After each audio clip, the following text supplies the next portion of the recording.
అనుపమ తల్లి పద్మావతి ఎయిర్ హాస్పిటల్లో చేరిన రెండో రోజు ఐసీయూ ముందు నిల్చున్న ఆమెను ఉద్దేశించి ఓ వ్యక్తి ఎక్స్క్యూజ్ మీ అన్నాడు. తల తిప్పి చూసింది అనుపమ. దృఢమైన శరీరం, ఎత్తైన విగ్రహం, అటు గుబురు ఇటు సన్నం కానీ ఓ మోస్తరు మీసగట్టు. చామన ఛాయ రంగులో ఉన్న వ్యక్తిని చూసి ప్రశ్నార్థకంగా చూసింది. అరవింద్. ఒక్కసారిగా అనుపమ గుండె లయతప్పినట్లయింది. ఆ మాటలు చెవిన పడగానే మొహంలోకి పరిశీలనగా చూడపోయి పదునైన చూపులతో భాష తెలిసినట్లున్న పెద్ద పెద్ద కళ్ళ వంక చూసే ధైర్యం లేక తలదించుకుంది అనుపమ. జీవితంలో ఎదుటి వాళ్ల ముందు చూపులు నేలవాల్చి తలవంచి అలా నిల్చోవటం అదే ఆమెకు ప్రథమం. రాత్రి నుండి మీ టెలిఫోన్ రింగ్ అవుతున్నా ఎవరూ ఎత్తకపోవటంతో నాకు అనుమానం వచ్చింది. సంథింగ్ హ్యాపెండ్ అన్న ఆలోచన వచ్చినప్పటి నుండి నా మనసులో లేదు. అందుకే ఉదయాన్నే మీ ఇంటికి వెళ్ళి మీ పక్క వాళ్ళని అడిగాను. వాళ్ళు విషయం చెప్పగానే ముందుగా ఇక్కడికి ఫోన్ చేసి పరిస్థితి తెలుసుకున్నాను. మీ అమ్మగారు కోలుకుంటున్నారని, అవుట్ ఆఫ్ డేంజర్ అని చెప్పారు కార్డియాలజిస్ట్. డాక్టర్ సోమరాజు గారితో కూడా నేను ఇప్పుడే మాట్లాడొస్తున్నాను. మీరు ఇంకేమీ దిగులు చెందవలసిన పని లేదు. మీ అమ్మగారు కోలుకుని పూర్తి ఆరోగ్యంతో ఇంటికి వస్తారు అన్నాడు Aravind. Thank you very much. మీరు థ్యాంక్స్ చెప్తున్నారంటే మీరు నన్ను చాలా చాలా పరాయి వ్యక్తిగా భావిస్తున్నట్లు అర్థం. చిరునవ్వు ఊరికింది అనుపమ. అదలా అనగానే ఒక్కరోజుకే మీరే పేషెంట్లా కనిపిస్తున్నారు. కళ్ళు లోపలికి పోయి మొహం పీక్కుపోయి చాలా టెన్షన్ పడుతున్నట్లున్నారు. ఫోన్ చేశారా? చేశాను. లేదు, అబద్ధం ఆడుతున్నారు. మీరు చాలా మొహమాటస్తులని మిమ్మల్ని చూస్తుంటేనే అర్థం అవుతోంది. మీ తమ్ముడు ఏడి? ఇప్పటిదాకా ఇక్కడే ఉండి ఇప్పుడే ఇంటికి వెళ్ళాడు. తెల్లవార్లు వాడికి నిద్ర లేదు కదా. వాడు నిద్రలేమికి తట్టుకోలేడు. ఎక్కడ కూర్చుంటే అక్కడే జోగుతున్నాడు. ఇంటికి వెళ్ళి స్నానం చేసి కాసేపు పడుకుని రమ్మని పంపించాను. అనుకుంటూనే ఉన్నాను, పెద్దవాళ్ళు ఎవరూ లేరు, ఎన్ని అవస్థలు పడుతున్నారోనని. అన్నిసార్లు ఫోన్ చేసినా నా ఫోన్ నంబర్ మీకు ఇవ్వాలన్న ఆలోచన రాలేదు నాకు. బయట మా అమ్మగారు ఉన్నారు, రండి పరిచయం చేస్తాను అన్నాడు అరవింద్. ఆవిడని ఇక్కడికి తీసుకొచ్చారు? ఆశ్చర్యంతో తల మునకలవుతోంది అనుపమ. కాస్త మీకు సాయంగా ఉంటుందని. మాట సాయం, మనిషి సాయం ఇలాంటప్పుడే కదా అవసరమయ్యేది. అయ్యయ్యో, మీరు అలా చేయకుండా ఉండవలసింది. ఆవిడ ఏమనుకుంటారైనా? మీ కంగారు నాకు అర్థమైందిలేండి. మన రెండు కుటుంబాల మధ్య ఏమంత పరిచయం ఉందని మీరు ఇంత చనువు తీసుకుంటున్నారని మీరు నన్ను అడగాలని అనుకుంటున్నారు, కానీ అడగలేకపోతున్నారు. అంతేకాదు, నేను కాస్త అతిగా ప్రవర్తిస్తున్నట్లు కూడా మీరు భావిస్తూ ఉండవచ్చు. ఏం మనిషి నా మనసులోని మాటలన్నీ మనసులో ఉండగానే పుస్తకంలా చదివేస్తున్నాడు అనుకుంటూనే అతడి వెంట అడుగులో అడుగు వేస్తూ నడిచింది అనుపమ. మా అమ్మ సంగతి తెలిస్తే మీ ఆలోచనలన్నీ తలకిందులవుతాయి ఒక్కసారిగా. మా చిన్నతనంలో మా ఊళ్ళో అన్నపూర్ణమ్మ గారంటే ఊరందరికీ తల్లోని నాలుక లాంటిదని జనం అనుకునేవారు. పక్క ఇంట్లో అరసలు ఒత్తుకుంటున్నారన్నా, ఎదురింట్లో వడియాలు పెడుతున్నారన్నా, ఏ పుల్లయ్య కూతురో పుల్లయ్య మనవరాలో నొప్పులు పడుతున్నదన్నా మా అమ్మ అక్కడ హాజరు కావాల్సిందే. ఇక మంచాన పడి తీసుకునే వాళ్ళకైతే మా అమ్మ సేవలు ఆ నైటింగేల్ సేవలే. అలా ఎప్పుడూ ఏదో పని చేస్తూ బిజీగా ఉండే మా అమ్మ నా ఉద్యోగరీత్యా సిటీకి రావడంతో చేతులు కట్టేసినట్టు అయిందని రోజు నన్ను తిట్టకుండా తిడుతోంది. అందుకని ఇక్కడ కూడా ఆమెకు సోషల్ వర్క్ లాంటిది ఏర్పాటు చేసి పెట్టాను. మా అమ్మ అందరూ నా వాళ్ళు, ఈ ప్రపంచమంతా నాది అనుకునే టైపు. ఇహ ఆవిడ దగ్గర మీరేమీ మొహమాట పడవలసిన అవసరం లేదు. పైగా అమ్మ ఇంట్లో ఖాళీగానే ఉంటుంది. మీకు నాకు ఉద్యోగాలు, మీ తమ్ముడికి చదువు, కనుక ఇక్కడే మీకు తోడుగా ఉంటుందని తీసుకొచ్చాను. అమ్మ ఇక్కడ ఉన్నప్పుడు మీరు ఇంటికి వెళ్ళరండి, మీరు ఇక్కడ ఉన్నప్పుడు అమ్మని ఇంటికి తీసుకెళ్తాను అని ఒక్క నిమిషం ఆగి అనుపమ హావభావాలు గమనించి, నేను అధికంగా మాట్లాడి మిమ్మల్ని ఇబ్బంది పెడుతున్నానేమో, మీ కుటుంబ విషయంలో హద్దుమీరి అతి జోక్యం చేసుకుంటున్నానని కూడా మీకు అనిపించవచ్చు. కానీ అదేమిటోనండి, కొంతమంది కొన్ని సంవత్సరాలుగా పక్కనే జీవిస్తున్నా వాళ్ళ మధ్య సామీప్యం ఏర్పడదు. కానీ మరికొంతమంది దూరంగా ఉంటూ కూడా అత్యంత సామీప్యాన్ని ఫీల్ అవుతారు. తొలి పరిచయంలోనే జన్మల బంధం ఉన్నంత దగ్గర అవుతారు. మిమ్మల్ని చూడగానే నాకెందుకో ఆ రెండో భావమే కలిగింది.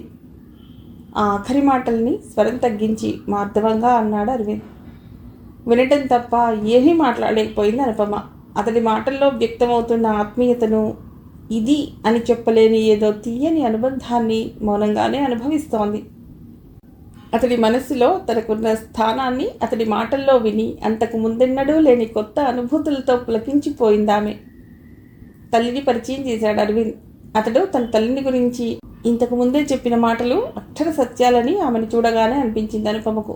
దయకు నిలయంలో ఉన్నట్లున్న ఆ చల్లని చూపులు, పెద్దరికం మూర్తీభవించినట్లున్న ఆ నిండైన విగ్రహం, రాళ్లను సైతం కరిగించేలా ఉన్న స్నేహపూర్వకమైన ఆ నవ్వు అనుపమను ఇట్టే ఆకర్షించాయి. అరవింద్ తన గురించి తల్లికేం చెప్పాడో, పరోక్షంగా ఎలా పరిచయం చేశాడో గాని ఆమె తనివి తీరా తనను చూసుకుంటున్నట్లు ఆ విశాల నేత్రాలు చెప్పక చెప్పాయి. ఆ చిరునవ్వులో మెచ్చుకోలుంది. నాతో ఒక్క మాట కూడా చెప్పకుండా మీ అబ్బాయి మిమ్మల్ని ఇలా వెంట పెట్టుకుని వచ్చారు. ముందే చెప్పి ఉంటే మిమ్మల్ని ఇంత శ్రమ పెట్టనిచ్చేదాన్ని కాదు అంది అనుపమ మర్యాదపూర్వకంగా. మా అబ్బాయి ఏ చేసినా ఏం మాట్లాడినా అందులో ఏదో ప్రత్యేకత ఉంటుందన్నది నా గుడ్డి నమ్మకం. అది నిజమేనని ఇక్కడికి వచ్చాక తెలిసింది. ఇహ శ్రమ అంటావా?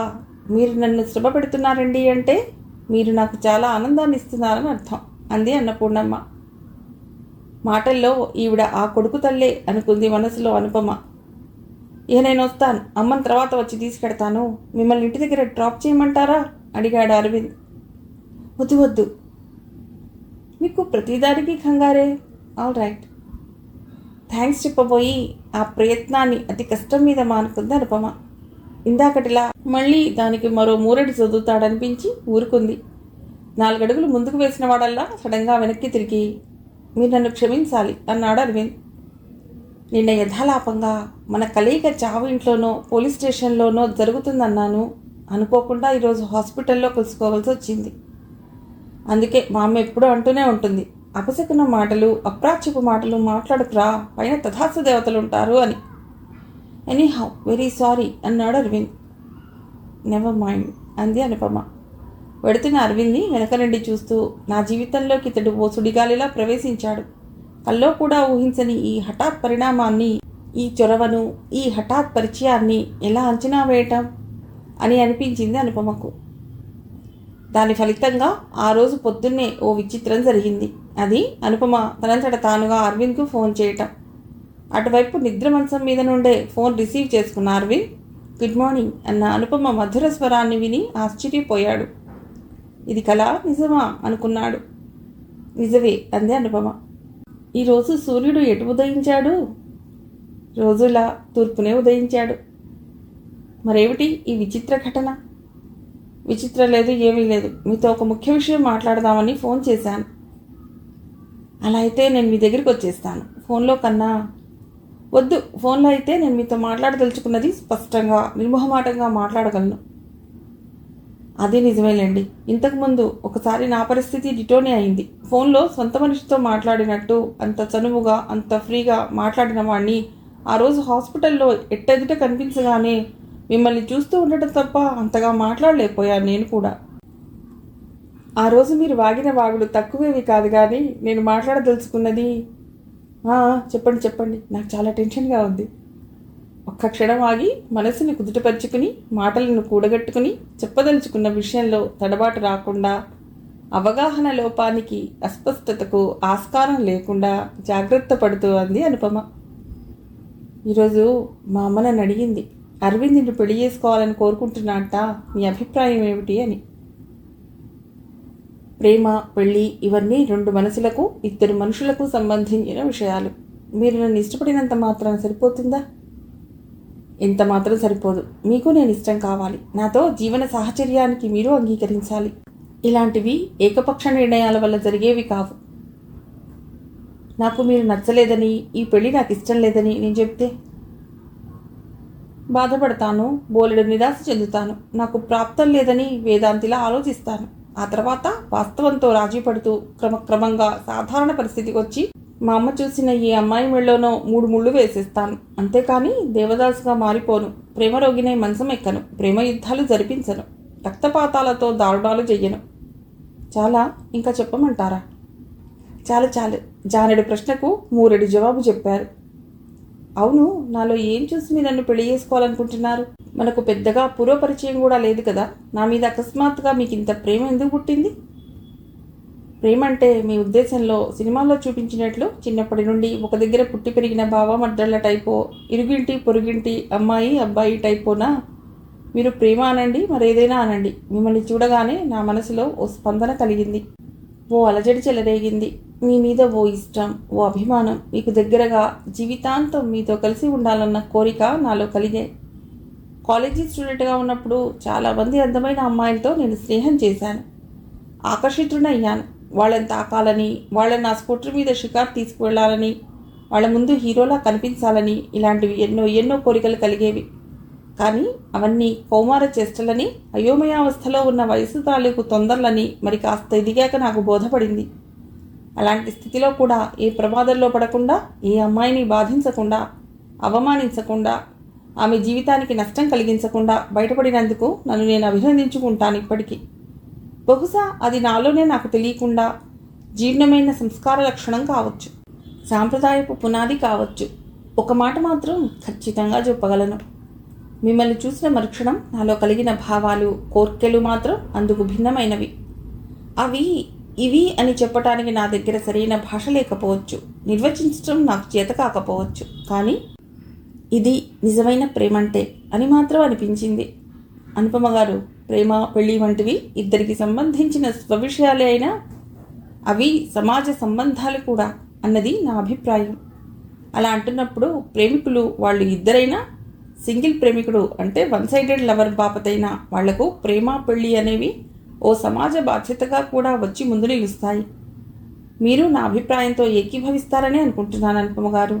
ఎందుకంటే సంఘజీవి అయిన పౌరుడు ఎవరైనా ఈ విషయాన్ని అంగీకరిస్తాడు.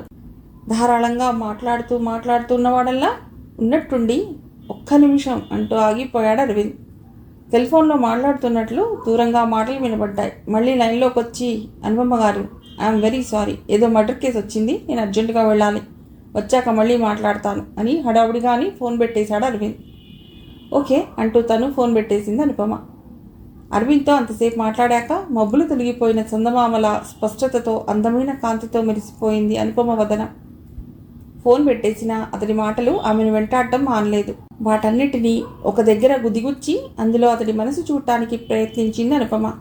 అరవింద్ ప్రేమలో పరిణితి ఉంది, నిజాయితీ ఉంది, వాస్తవికత ఉంది, పరిస్థితులకు అనుగుణంగా నడిచే సర్దుబాటు తత్వం ఉంది, మానవత్వం, సేవాతత్వంతో కూడిన ప్రేమతత్వం అతడిది అనుకుంది అనుపమ, ఆరాధనాపూర్వకంగా అతడి రూపాన్ని మనసులో నింపుకుంటూ. ఈ మధ్యనే కళ్యాణి పెళ్లి పనులు ఊపందుకుని జోరుగా సాగుతున్నాయి. ఇంటికి సున్నం వేయించారు. కిటికీలకు, ద్వారబంధాలకు రకరకాల రంగులు వేశారు. మేళగాళ్లకు, వంట వాళ్లకు అడ్వాన్స్ ఇచ్చి మాట్లాడి పెట్టుకున్నారు. మంచి రోజు చూసి ముత్తైదువులు పసుపు కొట్టారు, వడియాలు పెట్టారు. బర్తన్ బజార్ నుండి పానకం బిందెలు, మేదర్ బస్తీ నుండి పాలగంపలు, కుమ్మరివాము నుండి ఐరేణి కుండలు తెప్పించారు. షాపింగ్ పని దాదాపు పూర్తిగా వచ్చింది. మధుపర్కాలు, మంగళసూత్రాలు, ఉత్తర జంధ్యాలు, మెట్టెలు, పిళ్ళెళ్ళు అన్నీ కొనడం అయిపోయింది. శుభలేఖలు కూడా ప్రింట్ అయి వచ్చాయి. సుగంధ ద్రవ్యాలతో కలిపిన పసుపు కుంకుమలతో వాటిని అలంకరించి దూర ప్రాంతాల బంధుమిత్రులకు పోస్ట్ చేయటం కూడా అయిపోయింది. అలాంటి సమయంలో కరెక్ట్గా మళ్ళీ వచ్చే వారం ఇదే రోజుకు పెళ్ళనగా బ్యూటీ పార్లర్ నుండి బయటకు వచ్చింది కళ్యాణి. పక్కనే ఓ స్నేహితురాలు కూడా తోడుగా ఉంది. ఇద్దరూ సరదాగా కబుర్లు చెప్పుకుంటూ నడుస్తున్నారు. తన ఫ్రెండ్ కావాలని తన ఉడ్బీ ముచ్చట్లు తెచ్చి ఆటపట్టిస్తుంటే చిరునవ్వుతో కూడిన సిగ్గుతో మెల్లిగా అడుగు వేసుకుంటూ నడుస్తోంది కళ్యాణి. త్వరగా నడవ్వే, అప్పుడే పెళ్లి నడకలు నడుస్తావేమిటి? నీ హంస నడకలకి ఇంకా వారం రోజులు టైం ఉంది అంది స్నేహితురాలు. ఇంతలో వెనక నుండి పెద్దగా శబ్దం చేస్తూ మోటార్ సైకిల్ ఒకటి వేగంగా దూసుకొచ్చింది. ఇద్దరూ ఒకేసారి అనుకోకుండా వెనక్కి తిరిగి చూశారు. బైక్ మీదున్న గిరిధర్ని, అతడి చేతిలో ఉన్న కత్తిని చూసి చూడకముందే త్రుటిలో ఊహించని విధంగా అది వచ్చి కళ్యాణి గుండెల్లో కిసుక్కున దిగబడింది. అమ్మా అంటూ ఆర్తనాదం చేస్తూ రోడ్డు మీద మొదలు నరికిన చెట్టులా పడిపోయింది కళ్యాణి. అది చూసి పిచ్చిదానిలా రోడ్డంతా పరుగులు పెడుతూ హెల్ప్ హెల్ప్ అని కేకలు పెట్టింది ఆమె స్నేహితురాలు. అప్పటికి ఆ రోడ్డు మీద అటు ఇటు పెడుతున్న పాదచారులు 4-5 ఆగి వెనక్కి తిరిగి, ఏ యాగు, ఏంటది, ఎవరు నువ్వు అంటూ అతన్ని వారిస్తూ పట్టుకునే ప్రయత్నం చేశారు. చుట్టుపక్కల ఇళ్లలో నుండి బయటికి వచ్చిన వాళ్లలో సాహసం చేసి ముందుకు వెళ్లిన వాళ్లకు చేతుల మీద, భుజాల మీద గాయాలయ్యాయి. అది చూసిన మరికొందరు తలుపు సందుల్లోంచి, కిటికీ గ్రిల్స్లోంచి ఆ ఘోరాన్ని కళ్ళప్పగించి చూడటం తప్ప రోడ్డు మీదకి వచ్చే సాహసం చేయలేదు. 1 కాదు 2 కాదు, వరుసగా 10-12 కత్తిపోట్లు, పిచ్చుక మీద బ్రహ్మాస్త్రం. అక్కడ రక్తం వరదలై పారింది. ఒకటి కాదు, రెండు కాదు, వరుసగా 10-12 కత్తిపోట్లు. పిచ్చుక మీద బ్రహ్మాస్త్రం. అక్కడ రక్తం వరదలై పారింది. అక్కడ ఆర్తనాదాలు ఆకాశాన్ని అంటాయి. ఎటు చూసినా యుద్ధ వాతావరణం కనిపించింది భయానకంగా. నట్టనడి రోడ్డు మీద 4 బజార్ల కూడల్లో నిలువెత్తు గాంధీ విగ్రహం సాక్షిగా కళ్యాణి గుండెల్లో, పొట్టలో, భుజాల మీద ఎక్కడ పడితే అక్కడ కసిగా, కోపంగా పోటు వెంట పోటు పొడుస్తున్నాడు గిరిధర్. పెళ్లి చేసుకుంటావటే పెళ్ళి, నేను పనికిరాను నీకు, నాకు దక్కని నిన్ను మరొకడికి దక్కనిస్తానా, రాక్షసి, చావు చావు, బాగా చావు అంటూ పళ్ళ బిగుబట్టి పిడికిలి బిగించి చేతిలో కత్తితో స్వైర విహారం చేస్తున్న అతడు ఆ సమయంలో మనిషిలా లేడు, నరరూప రాక్షసుడిలా ఉన్నాడు. ఆ రాక్షసుడిని మర్దించటానికి అన్నట్లు అప్పటికప్పుడు ఆ వీధంతా ఏకమై ఆ గంతకుడి మీదకు విరుచుకుపట్టారు. అది కనిపెట్టిన గిరిధర్ ఒక్క పరుగున మోటార్ సైకిల్ మీదకు లంఘించి తూనీగల చూస్తుండగానే సందులు గొంతుల్లో పడి ఎటో పారిపోయాడు. ఇంతలో రక్తపు మడుగులో దోగున్న కళ్యాణి చుట్టూ దడిగట్టారు జనం. అప్పటికే కళ్యాణిలో కదలికలు ఆగిపోయాయి. ఆమె ప్రాణాలు అనంత వాయువుల్లో కలిసిపోయాయి. జనం తండోపతండాలుగా ఆ రోడ్డు మీద పరుగులు తీస్తున్నారు. చేస్తున్న పనులు వదిలేసి మగవాళ్ళు, సంకలో బిడ్డలతో ఆడవాళ్లు, నడక ముందుకు సాగక ఆయాసపడుతూ ముసలివాళ్లు, ఆటపాటలు, చదువు సంధ్యలు వదిలేసి పిల్లలు, అందరూ హడావిడిగా, ఆరాటంగా, ఆందోళనగా ఎవరి శక్తికి తగ్గట్లు వాళ్ళు పరుగులు తీస్తున్నారు. ఘోరం, ఘోరం, అన్యాయం, అక్రమం. పట్టపగలు నడి రోడ్డు మీద ఏమిటా దారుణం అన్న మాటలు వెడుతున్న వాళ్ళ గుండెలు చీల్చుకుని బయటకు వస్తున్నాయి. వసారాలో కూర్చుని ఒత్తులు చేసుకుంటున్న పద్మావతి కళ్ళబడింది ఆ జనసంద్రం. చెవుల పడింది ఆ కలకలం. ఎక్కడో ఏదో జరిగిందని అనుమానం రాగానే బయటికి వచ్చి వెడుతున్న వాళ్ళని ఉద్దేశించి ఏం జరిగింది, ఎక్కడికి వెడుతున్నారు అని పదే పదే ప్రశ్నించింది. ఆ గుంపులో పద్మావతి కుటుంబాన్ని ఎరిగిన ఆవిడ ఒక ఆమె ఉంది. ఆమె ముందుకొచ్చి, ఎంత ఘోరమో చూసావా పద్మావతమ్మ, పట్టపగలు రోడ్డు మీద జనమంతా చూస్తుండగా ఓ కిరాతకుడు ఓ అమ్మాయిని కత్తితో పొడిచి చంపేశాట. ఎన్ని కత్తిపోట్లోనట పాపం, ఎంతమంది అడ్డం వచ్చినా ఆగలేదుట వాడు అని ఉద్వేగంగా ఆమె చెబుతుంటే ఆమె వెనక నిల్చున్న మరొక ఆమె, ఆ అమ్మాయి మీ అనుపమ కాలేజీలో చదువుతుందిట, రాజ్యలక్ష్మి గారి కూతురు కళ్యాణి అంది. ఆవిడ అలా అనగానే పద్మావతికి గుండె దడదడా కొట్టుకుంది. భయాందోళనలతో కాళ్ళు చేతులు ఆడలేదు. అమ్మాయి అనుపమ అంటూ తడబడుతున్న అడుగులతో లోపలికెళ్ళి గొంతు పెగుల్చుకుని, కళ్యాణిని ఎవరో పొడి చేశారట, బహుశా వాడే ఆ గిరిధర అయి ఉంటాడు, ఎంత పని చేశాడు అంటూ నిల్చున్న చోటే చతికిలబడింది పద్మావతి. తానేం వింటున్నదో తనకే తెలియని అయోమయ స్థితిలో తెల్లబోయి చూసింది అనుపమ. ఆ షాక్ నుండి తేలుకుని ఒక్క ఉదుటిన లేచి ఉన్నదున్నట్లుగా పరుగులాంటి నడకతో బయటపడింది. అక్కడ జనం గుంపులు గుంపులుగా మూగి ఉన్నారు. అందులో పోలీసులు ఉన్నారు జనాన్ని అదిలిస్తూ. అరవింద్ కూడా అక్కడున్నాడు డ్యూటీ మీద. కళ్యాణి తల్లిదండ్రులు గుండెలు బాదుకుంటూ వచ్చారు. వాళ్ళ వెనుక పెళ్లికొచ్చిన బంధువులు వచ్చారు. రక్తంలో తడిసి ముద్దై రోడ్డు మీద అస్తవ్యస్తంగా పడి ఉన్న తన బెస్ట్ స్టూడెంట్ కళ్యాణి శవం చూసి ఆ దారుణాన్ని ఆపై చూడలేనట్లు మొహం పక్కకు తిప్పుకుంది అనుపమ, ఈ ఘోరం మీరు చూడలేరు, మీరింటికి వెళ్ళండి, బాడీని ఇంటికి తెచ్చాక అక్కడ కొద్దురు గాని అన్న మాటలు వినిపించి పక్కకు తిరిగి చూసింది అనుపమ. అరవింద్ కనిపించాడు. అతన్ని చూడగానే దుఃఖం ఆగలేదు ఆమెకు. ప్లీజ్ కూల్ డౌన్, అందుకే చెప్తున్నాను, మీరింటికి వెళ్ళండి మళ్ళీ అన్నాడు అరవింద్. కానిస్టేబుల్స్, ఎస్ఐ శవం చుట్టూ తిరుగుతూ ఫోటోలు తీసుకుంటున్నారు. అన్ని కోణాల నుండి రిపోర్ట్స్ రాసుకుంటున్నారు. ఎవరిని శవాన్ని ముట్టుకొనివ్వటం లేదు. దిక్కులు పిక్కటిల్లేలా, ఆకాశం బద్దలయ్యేలా గుండెలు బాదుకుంటూ ఆర్తనాదాలు చేస్తున్నారు రాజ్యలక్ష్మి, ముకుందరావులు. బంధువులు వాళ్ళ నక్కును చేర్చుకుని ఓదార్చడానికి ప్రయత్నం చేస్తున్నారు. ఓదార్పులతో దూరమయ్యే బాధ అది, కంటి తుడుపులతో తుడిచిపెట్టుకుపోయే కడుపు శోకమా అది. అందుకే ఆపై చూడలేక అక్కడి నుంచి వెనుదిరిగి ఇంటికి చేరుకుని గుమ్మం ముందే కుప్పలా కూలిపోయింది అనుపమ. ఆ అమ్మాయి ఆ దుర్మార్గుడి ఘాతుకానికి బలైపోయిందా పాపం. ఆ తల్లిదండ్రులకు ఎంత గుండె కోత, ఎంత కడుపు శోకం, ఎలా భరిస్తున్నారో పాపం అంది పద్మావతి బయట కొంగుతో కళ్ళద్దుకుంటూ. ఆ సాయంత్రం తల్లిని తీసుకుని కళ్యాణిని కడసారి సాగనంపటానికి వాళ్ళ ఇంటికి వెళ్ళింది అనుపమ. అంతిమయాత్ర ప్రారంభమైంది. పూలపల్లెకి ఎక్కవలసిన కళ్యాణి పాడె మీద పడుకుంది నిర్జీవంగా. కళ్యాణ మంటపంలో అడుగుపెట్టవలసిన కళ్యాణి మరుభూమికి శవమై సాగిపోయింది. ఆనాటితో కళ్యాణి జీవితం అలా అర్థాంతరంగా ముగిసింది. పెళ్లికని వచ్చిన వాళ్ళంతా చావుకొచ్చినట్లయింది. ఇంటికెళ్ళి స్నానం చేసి మంచం మీద ఓ ముద్దలా పడిపోయిన అనుపమకు ఆ రోజు అరవింద్ అన్న మాటలు అనుకోకుండానే చెవుల్లో ప్రతిధ్వనించడం మొదలెట్టాయి.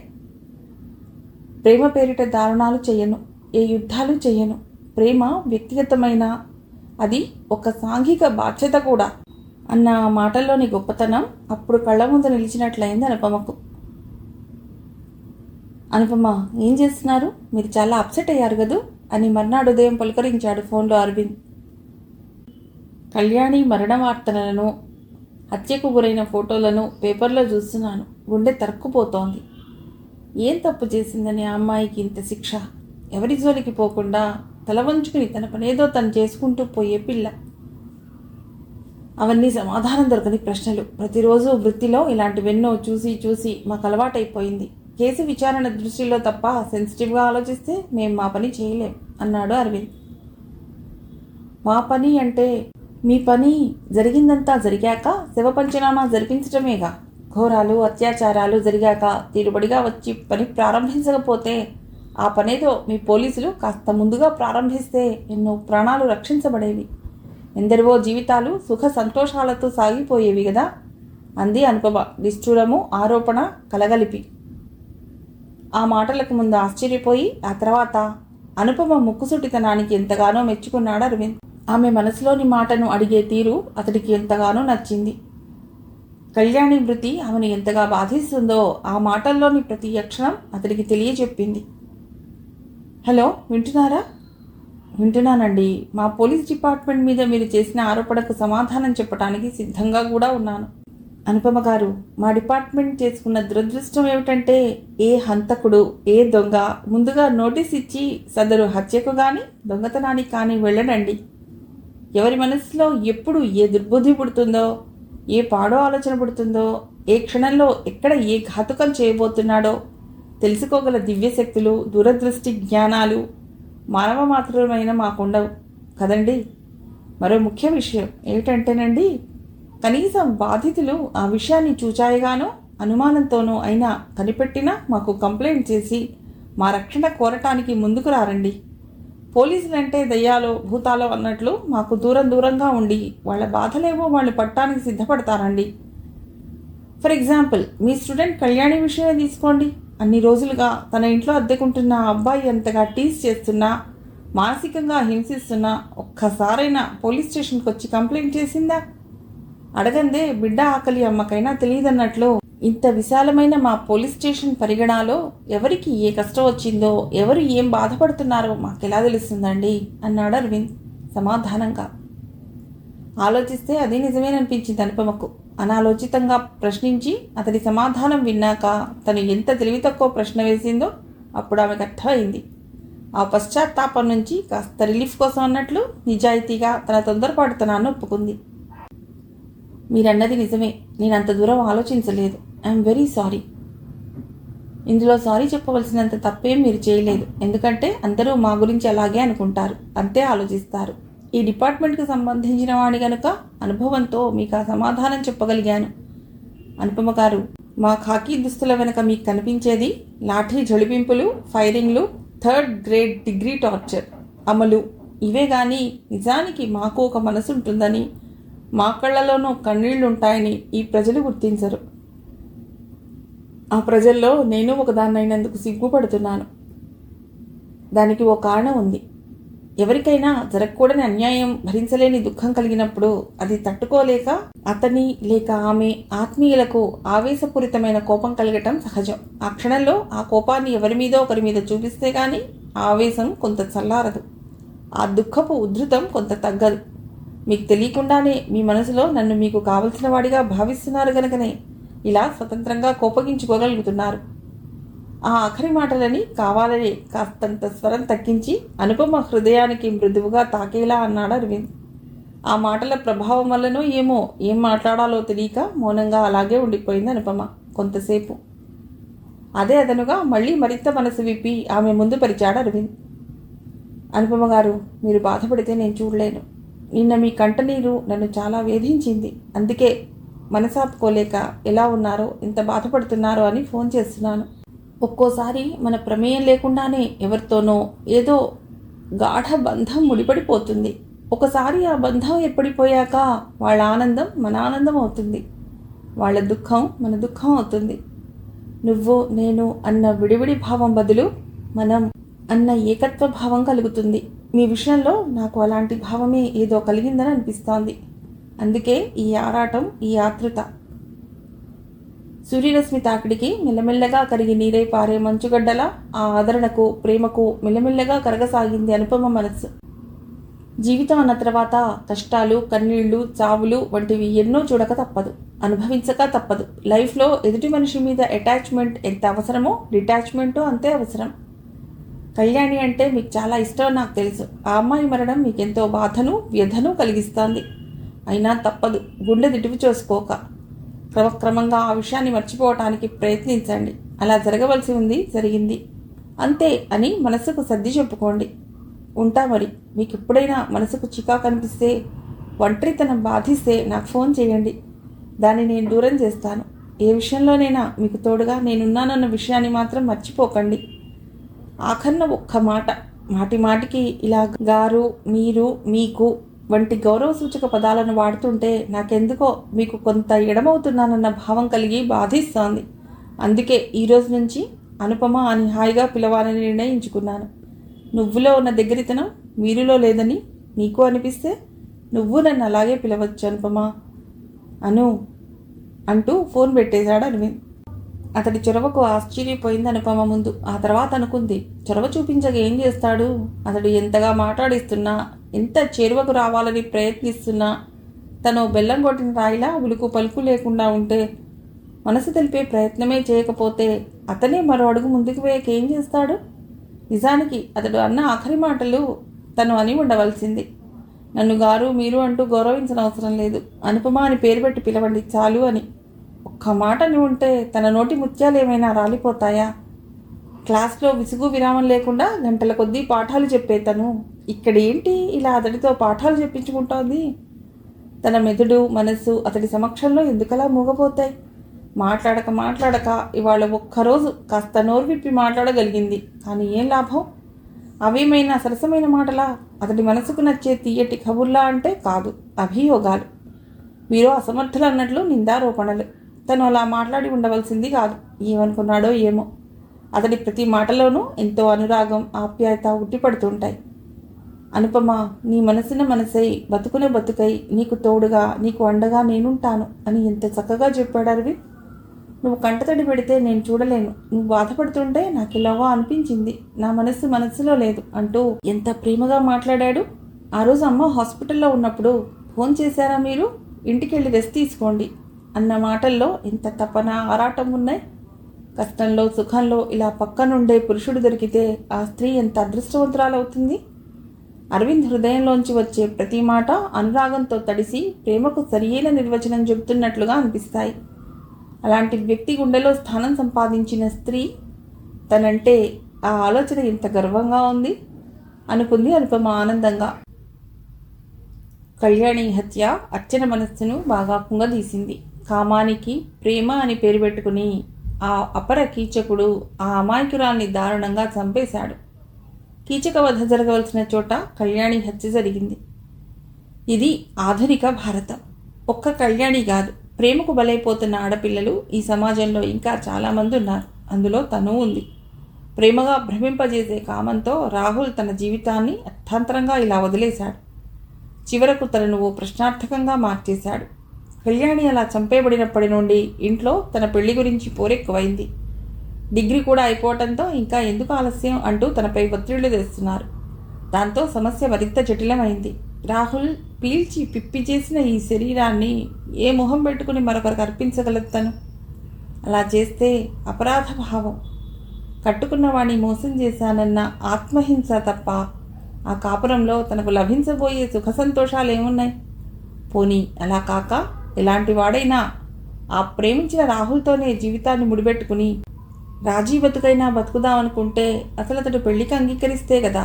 కొత్తగా పడ్డ తన ప్రేమ గురించి అమ్మా నాన్నలకు చెప్తే వాళ్ళు తట్టుకోగలరా? తన మీద వాళ్ళు పెట్టుకున్న నమ్మకం వమ్మైన ఆ క్షణాన్ని తను ఎలా భరించగలదు?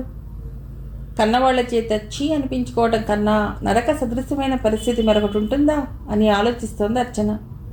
అంతటి టెన్షన్ని తట్టుకోలేక ఆమె మనస్సు తల్లడిల్లిపోయింది. మునివేళ్లతో తల్లిని నొక్కుంది. బాధగా అర్చన అమ్మా అనుకుంది. బాధలో ఉన్నప్పుడు అమ్మ గుర్తుకొచ్చింది. ప్రేమలోకంగా ప్రియుడే సర్వస్వంగా అనుకుని కన్ను మిన్ను కానకుండా ప్రవర్తించినప్పుడు అమ్మ ఏ క్షణాన గుర్తు రాలేదు. గుర్తు వచ్చి ఉంటే తను ఆ తప్పు చేసి ఉండేది కాదు అనుకుంది అర్చన పశ్చాత్తాపంతో. అలాంటి సమయంలో అర్చన ఏం చేస్తున్నావే అంటూ వచ్చింది తల్లి శకుంతల. అమ్మ కంఠం వినిపించగానే కళ్ళు మూసుకుని నిద్ర నటించింది అర్చన. ఈ సమయంలో నిద్రేమిటి? లేలే, సాయంత్రం సికింద్రాబాద్ నుండి ఎవరో పెళ్లివాళ్ళు నేను చూసుకోవడానికి వస్తారట, నాన్న చెప్పారు, లేచి తయారవ్వు అంటూ పట్టి కుదిపింది. లేస్తాలేమ్మా, నువ్వెళ్ళు, ఒక్క 10 నిమిషాలని చెప్పి తల్లిని బయటికి పంపించి టేబుల్ మీద ఉన్న ఫోన్ ఆరాటంగా అందుకుంది అర్చన. అదిరే గుండెలతో రాహుల్కి డయల్ చేసింది. Hello hello Rahul. Hi Archana, what a pleasant surprise. చాలా రోజుల తర్వాత ఈ పాత ప్రియుడు నీకు గుర్తొచ్చినందుకు సంతోషం. పాత ప్రియుడేమిటి? కొత్త ప్రియుడు మరొకడున్నాడని దాని భావం కాదులే, అలా గింజుకోకు. ప్రస్తుతం అనామకుడిగా మారిన వీడు పూర్వాశ్రమంలో నీకు ప్రియుడని జ్ఞాపకం చేయడానికి అలా అన్నాను. అంతా చేసి ఇలా మాట్లాడటానికి నీకు సిగ్గులేదు రాహుల్? నేనేం చేశాను? కుంభ మంచి కడుపు రాలేదు కదా, అయినా దానికి ఎప్పుడు స్కోప్ లేదే, మనం కలిసి చాలా కాలం కాలేదు. రాహుల్, నన్ను ఎందుకు ఇలా ఏడిపిస్తున్నావు? నిన్ను ప్రేమించినందుకు నాకు ఫలితం ఇదేనా? దాదాపు ఏడుపు గొంతుతోంది అర్చన. నేను నిన్ను ఏడిపిస్తున్నానా? నువ్వే నన్ను ఏడిపించి దూరంగా వెళ్ళిపోయావు. ఇక మన ప్రేమకు ఫలితం దక్కాలంటే ఎలా దక్కుతుంది? అర్చన, మనం కలిసి చాలా రోజులైంది, ఒకసారి రాకూడదు? ఇన్ని రోజుల తర్వాత ఫోన్లో నీ గొంతు వినగానే మళ్ళీ నా మనస్సు నీ పొందు కోసం ఉవ్విళ్ళూరటం ప్రారంభించింది. అప్పుడే షటప్, నీకు పొందులు విందులు ఇవ్వటానికి ఫోన్ చేయలేదు. మనిద్దరికీ సంబంధించిన ఒక ముఖ్యమైన విషయం మాట్లాడటానికి ఫోన్ చేస్తున్నాను. మా అమ్మ నాన్న నాకు పెళ్లి సంబంధాలు చూస్తున్నారు రాహుల్. అవునా? శీఘ్రమేవ కళ్యాణ ప్రాప్తిరస్తు. అయితే నువ్వు నన్ను పెళ్లి చేసుకోవా రాహుల్? మగవాణి, అప్పుడే నాకు పెళ్ళేంటి? ఆ పెళ్లి తొందరలన్నీ మీ ఆడపిల్లలకే. నీకోసం ఎంతకాలమైనా వేచి ఉంటాను రాహుల్, కానీ నిన్నే చేసుకుంటానని గ్యారంటీ ఇవ్వాలంటావు. అది కుదరదే. ఎందుకంటే లవ్వు గివ్వు అంటూ పెళ్లికి ముందే తెగ తిరిగి అన్నీ పోగొట్టుకున్న ఆడది నా భార్యగా పనికిరాదేమోనని నా డౌట్. నేను అన్నీ పోగొట్టుకున్నది నీ దగ్గరే కదా రాహుల్. అలా అని నువ్వు గ్యారంటీ ఇచ్చినా నేను నమ్మొద్దు. రాహుల్, అలా అరవకు, ఫోన్ బద్దలవుతుంది. ఆ మాటలకు ఒళ్ళు తెలియని కోపం ఆవేశం వచ్చాయి అర్చనకు. You are a cheat, you are a scoundrel. నువ్వు పెళ్లి చేసుకున్నంత మాత్రాన నాకు పెళ్ళే కాదనుకున్నావా? మా అమ్మ నాన్నలు చూసిన అబ్బాయిని పెళ్లి చేసుకుని లక్షణంగా కాపురం చేసుకుంటాను. నేను నిన్నలా చేయనివ్వనుగా. What you mean? బ్లాక్మెయిల్. ఒక్క పైసా డిమాండ్ చేయకుండా కేవలం నీ కాపురంలో నిప్పులు పోయటమే లక్ష్యంగా బ్లాక్మెయిల్. యూ ఇంతకు తెగబడ్డావు. నువ్వు ఇలాంటి నరరూప రాక్షసుడివని ముందే తెలిస్తే అసలు నీతో స్నేహం చేసేదాన్నే కాదు, నిన్ను ప్రేమించేదాన్ని కాదు. తెలియక ఊబిలో పడ్డాను, ఫలితం అనుభవిస్తున్నాను. నువ్వు నన్ను పెళ్లి చేసుకొని అంటావు, నన్ను మరో వ్యక్తిని పెళ్లి చేసుకోనివ్వనంటావు. మరి నేనేమైపోవాలి రాహుల్? కంఠనాళాలు తెగిపడేలా పెద్దగా అరుస్తూ అంది అర్చన. అది నిర్ణయించుకోవాల్సింది నువ్వు. That is none of my business అని అవతల నుండి రాహుల్ అంటున్న సమయంలో అర్చన గదిలోకి విసురుగా దూసుకొచ్చింది ఆమె తల్లి. ఎవరినే ఫోన్లో అలా అరుస్తున్నావు అంటూ తక్కువ ఫోన్ పెట్టేసింది అర్చన. పద్మావతమ్మ, అన్నపూర్ణమ్మ ఇద్దరూ ఈ మధ్య చాలా ఆత్మీయులయ్యారు, కుటుంబ మిత్రులయ్యారు, సన్నిహితులయ్యారు. అవగాహనతో, అభిప్రాయాల కలబోతతో పరస్పర అభిమానులయ్యారు. తన కొడుకు అరవింద్ అనుపమను ప్రేమిస్తున్నాడని గ్రహించింది అన్నపూర్ణమ్మ. పైకి చెప్పకపోయినా కూతురి మనసులు కనిపెట్టింది పద్మావతమ్మ. అరవింద్తో జీవిత భాగస్వామ్యాన్ని అనుపమ ఇష్టపడుతోందని ఆమె అర్థం చేసుకుంది. దాంతో ఆ ఇద్దరు పెద్దల ఆనందానికి అవధులు లేవు. మేము చాలా అదృష్టవంతులం అన్నపూర్ణమ్మ గారు. మీ వంటి ఉత్తముల ఇంట మా అనుపమ కోడలిగా అడుగుపెట్టబోవటం నాకు చాలా ఆనందాన్ని కలిగిస్తోంది అంది పద్మావతమ్మ. మీకన్నా ఎక్కువ అదృష్టవంతులం మేము పద్మావతి గారు. అందం, చదువు, వినయ విధేయతలు, మంచితనం అన్నీ ఉన్న అనుపమ మా కోడలు కాబోవటం నా అదృష్టం అంది అన్నపూర్ణమ్మ. ఆ విధంగా వియ్యపురాళ్ళిద్దరూ ఎవరికి వారే ఆనందపడిపోతూ ఎవరి అదృష్టాన్ని వాళ్లే కొనియాడుకుంటూ అనుపమ, అరవింద్లకు ఎంగేజ్మెంట్ ఏర్పాటు చేశారు. అనుపమ మేనమామ తప్ప మరే ఇతర ఆహ్వానితులు లేకుండా క్లుప్తంగా కేవలం ఆ రెండు కుటుంబాల మధ్య జరిగింది ఆ నిశ్చితార్థం. పద్మావతమ్మ కాబోయే వియ్యాల వారిని ఆ రోజు విందుకు పిలిచింది. పురోహితుడి మంత్రోచ్చారణల మధ్య రెండు కుటుంబాల వారు తాంబూలాలు మార్చుకున్నారు. వర నిశ్చయం, పసుపు కుంకుమలు పెట్టడం వంటి వేడుకలు జరుపుకున్నారు. శుభలగ్నం నిర్ణయించుకుని శుభలేఖలు రాసుకున్నారు. ఇంకా 15 రోజుల వ్యవధి ఉంది అనుపమ, అరవింద్ల కళ్యాణ మహోత్సవానికి. అనుపమ వేలికి డైమండ్ రింగ్ తొడిగాడు అరవింద్. అంత చదువుకుని ఎంతోమంది విద్యార్థుల మీద అజమాయిషీ చేసే వృత్తిలో ఉండి అంత పరిణితి చెందిన మనస్సు, వయస్సు కలిగిన అనుపమ ఆ సమయంలో మాత్రం తల వంచుకుని సిగ్గుల మొగ్గలా మారిపోవటం గమనించి చిరునవ్వు నవ్వుకున్నాడు అరవింద్. అనుపమ, ఈరోజు నీకు ఎలా ఉందో కానీ నాకు మాత్రం చాలా హ్యాపీగా ఉంది. నువ్వెక్కడ నో అంటావోనని చాలా వరీ అయ్యాను అన్నాడు అరవింద్ అనుపమ భుజం మీదుగా వంగి చెవిలో అంటున్నట్లుగా. నాకు అంతా కల్లోలాగా ఉంది. నేనేమిటి ప్రేమ వివాహం చేసుకోవటం ఏమిటి అనిపిస్తోంది అంది అనుపమ అరవింద్కు మాత్రమే వినపడేలా. ఎందుకలా అంటున్నావు? నువ్వు ప్రేమద్వేషివా? సాహిత్యంలో ప్రేమ పాఠాలు నేర్చుకుని తిరిగి తన విద్యార్థులకు ప్రేమ పాఠాలు నేర్పే ఈ పంతులమ్మకు ప్రేమ అంటే అంత నిరసన అన్నాడు అరవింద్ కవ్వింపు ధోరణిలో. అరవింద్ నోటి వెంట పదే పదే వచ్చిన ప్రేమ అన్న పదానికి, ఆ కవ్వింపుకు నిజానికి అనుపమ సిగ్గుపడవలసింది. కానీ అలా జరగలేదు. ఆమె ముఖం మ్లానమైంది. పెదవుల మీద బాధతో కూడుకున్న ఓ చిరునవ్వు క్షణకాలం నిలిచి మాయమైంది. ఆ బాధను కాబోయే భర్తతో పంచుకోవాలనే ఆరాటంతో అంది. ప్రేమ అంటే ద్వేషం కాదు, నిరసన కాదు, బాధ, భయం. ప్రేమ పేరిట ఈ రోజుల్లో జరుగుతున్న దారుణాలను, బలైపోతున్న జీవితాలను తలుచుకుంటుంటే మనసు ఆందోళన చెందుతూ ఉంటుంది. ప్రేమకు నిలయాలైన కాలేజీలో పనిచేస్తూ వాటి బారిన పడి శలభాల్లా వాడిపోతున్న యువతరాన్ని చూస్తుంటే ఎక్కడికి వెళ్తున్నారు వీళ్ళు? ప్రేమే జీవితం అని తప్ప సాధించవలసింది ఈ జీవితంలో మరేమీ లేదన్నట్లు వీళ్ళెందుకు తమ కాలాన్ని, శక్తిని, సామర్థ్యాలను వృధా చేసుకుంటున్నారు అనిపిస్తుంది. ఒక వ్యక్తిగా, ఒక ప్రేమికుడిగానే కాక ఈ సమాజంలో ఒక పౌరుడిగా కూడా తనకు కొన్ని బాధ్యతలుంటాయని, తన జన్మకు ఒక కారణం, ఒక ప్రయోజనం ఉన్నాయని వీళ్ళు ఎందుకు గుర్తించరో అర్థం కాదు అంది అనుపమ బాధగా. ఆమె మాటలు అరవింద్ను కదిలించాయి, నిజమేననిపించేలా చేశాయి. అనుపమ మనసులోని ఆర్ద్రత, మాటల్లోని తపనలో తను భాగం పంచుకుంటూ అన్నాడు. మనం ఆలోచించినట్లే అందరూ ఆలోచిస్తారని అనుకోవటం పొరపాటు. వయస్సును బట్టి, స్థాయిని బట్టి, పరిస్థితిని బట్టి ఒక్కొక్కరు ఒక్కో రకంగా ఆలోచిస్తారు. ఆకర్షణకి, వ్యామోహానికి మహర్షులే దాసోహం అనగా తప్పలేదు. ఇహ ఈ కుర్రకారణగా ఎంత? వయస్సు లక్షణాన్ని, మనసు స్వభావాన్ని కాదనలేం. కాకుంటే అది పెడదారులు తొక్కకుండా, పాతాళంలోకి పడిపోకుండా మనం ఏం చేయాలో అది ఆలోచించాలి. వ్యాధిగ్రస్తుని కాకుండా వ్యాధిని పారద్రోలాలని ఒక డాక్టర్ ఎలా ప్రయత్నిస్తాడో, అలాగే ప్రేమికుల్ని కాకుండా ప్రేమకు పట్టిన స్వార్థం, కాముకత్వం, అన్యాయం, అత్యాచారం వంటి రోగాలను ప్రతి పౌరుడు ఒక డాక్టరే చికిత్స చేయాలి. ఆ రోగాలకు మూలం ఈ వ్యవస్థలో ఉందని గుర్తించి అటు నుంచి శస్త్రచికిత్స మొదలు పెడుతూ రావాలి. అప్పుడు ప్రేమ అన్న పదానికి ఒక పవిత్ర భావం ఏర్పడుతుంది. దాని పట్ల పెద్దల్లో ఉన్న అపోహలు, అనాదరణ, భయాందోళనలు తొలగిపోయి సదభిప్రాయం ఏర్పడుతుంది. అప్పుడు వాళ్ళు ప్రేమను గౌరవిస్తారు. ప్రేమికులను ఒకటి చేసి కలకాలం ఇలా ఒకరినొకరు ప్రేమించుకుంటూ ఒకటిగా బ్రతకండని ఆశీర్వదిస్తారు. మన ప్రేమను పెద్దలు మన్నించి మనల్ని ఆశీర్వదించినట్లుగా అన్నాడు అరవింద్. ఆఖరి మాటలు అంటున్నప్పుడు అతడి కళ్ళు చిలిపిగా ఆమె వంక చూశాయి. పెదవులు ప్రేమ నవ్వును చిందించాయి. అభిప్రాయాలు, పరస్పర భావాలు కలిసిన జంట ఏకమైతే ఆ సాహచర్యం ఎంత అందంగా, ఎంత తృప్తిగా ఉంటుందో అప్పుడే అనుభవంలోకి వచ్చినట్లయింది అరవింద్ మాటలన్నీ విన్న అనుపమకు.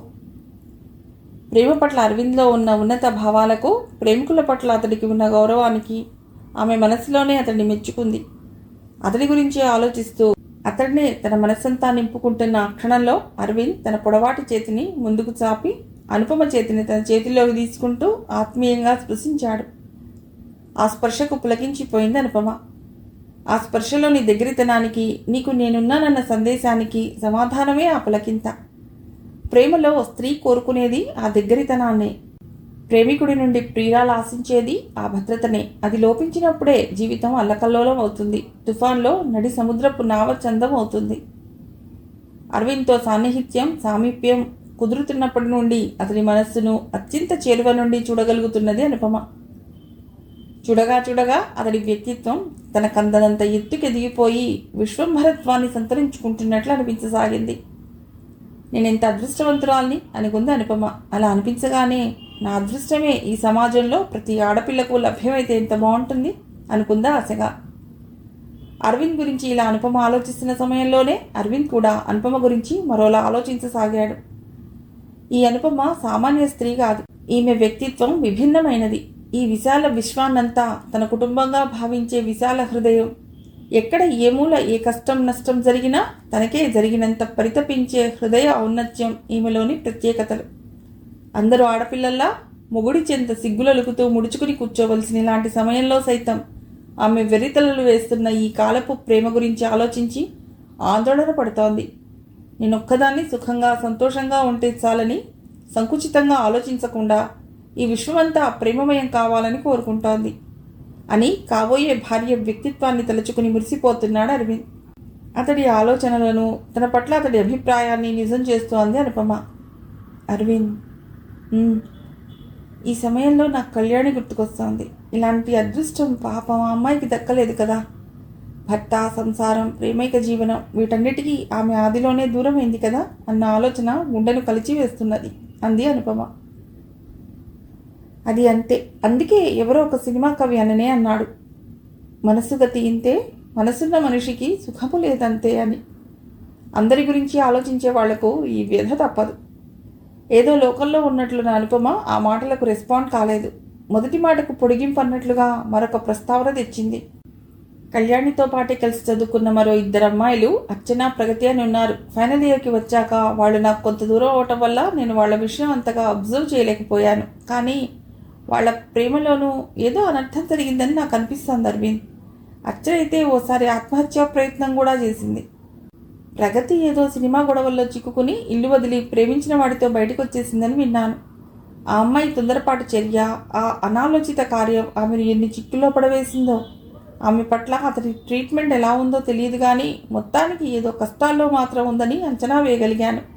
ఆ మధ్య కిషోర్తో బైక్ మీద పెడుతూ కనిపించింది. తను నన్ను చూడలేదు కానీ నేను తనని చూశాను. షీఈ్ నాట్ హ్యాపీ అని తనను చూడగానే నాకెందుకు అనిపించింది అంది అనుపమ. తన మనసులోని మాటల్ని, ఆందోళనల్ని షేర్ చేసుకునే వ్యక్తి ఎదుట కనిపించగానే ఆమె మనస్సు కదిలించిన తేనెతుట్టలా అయింది.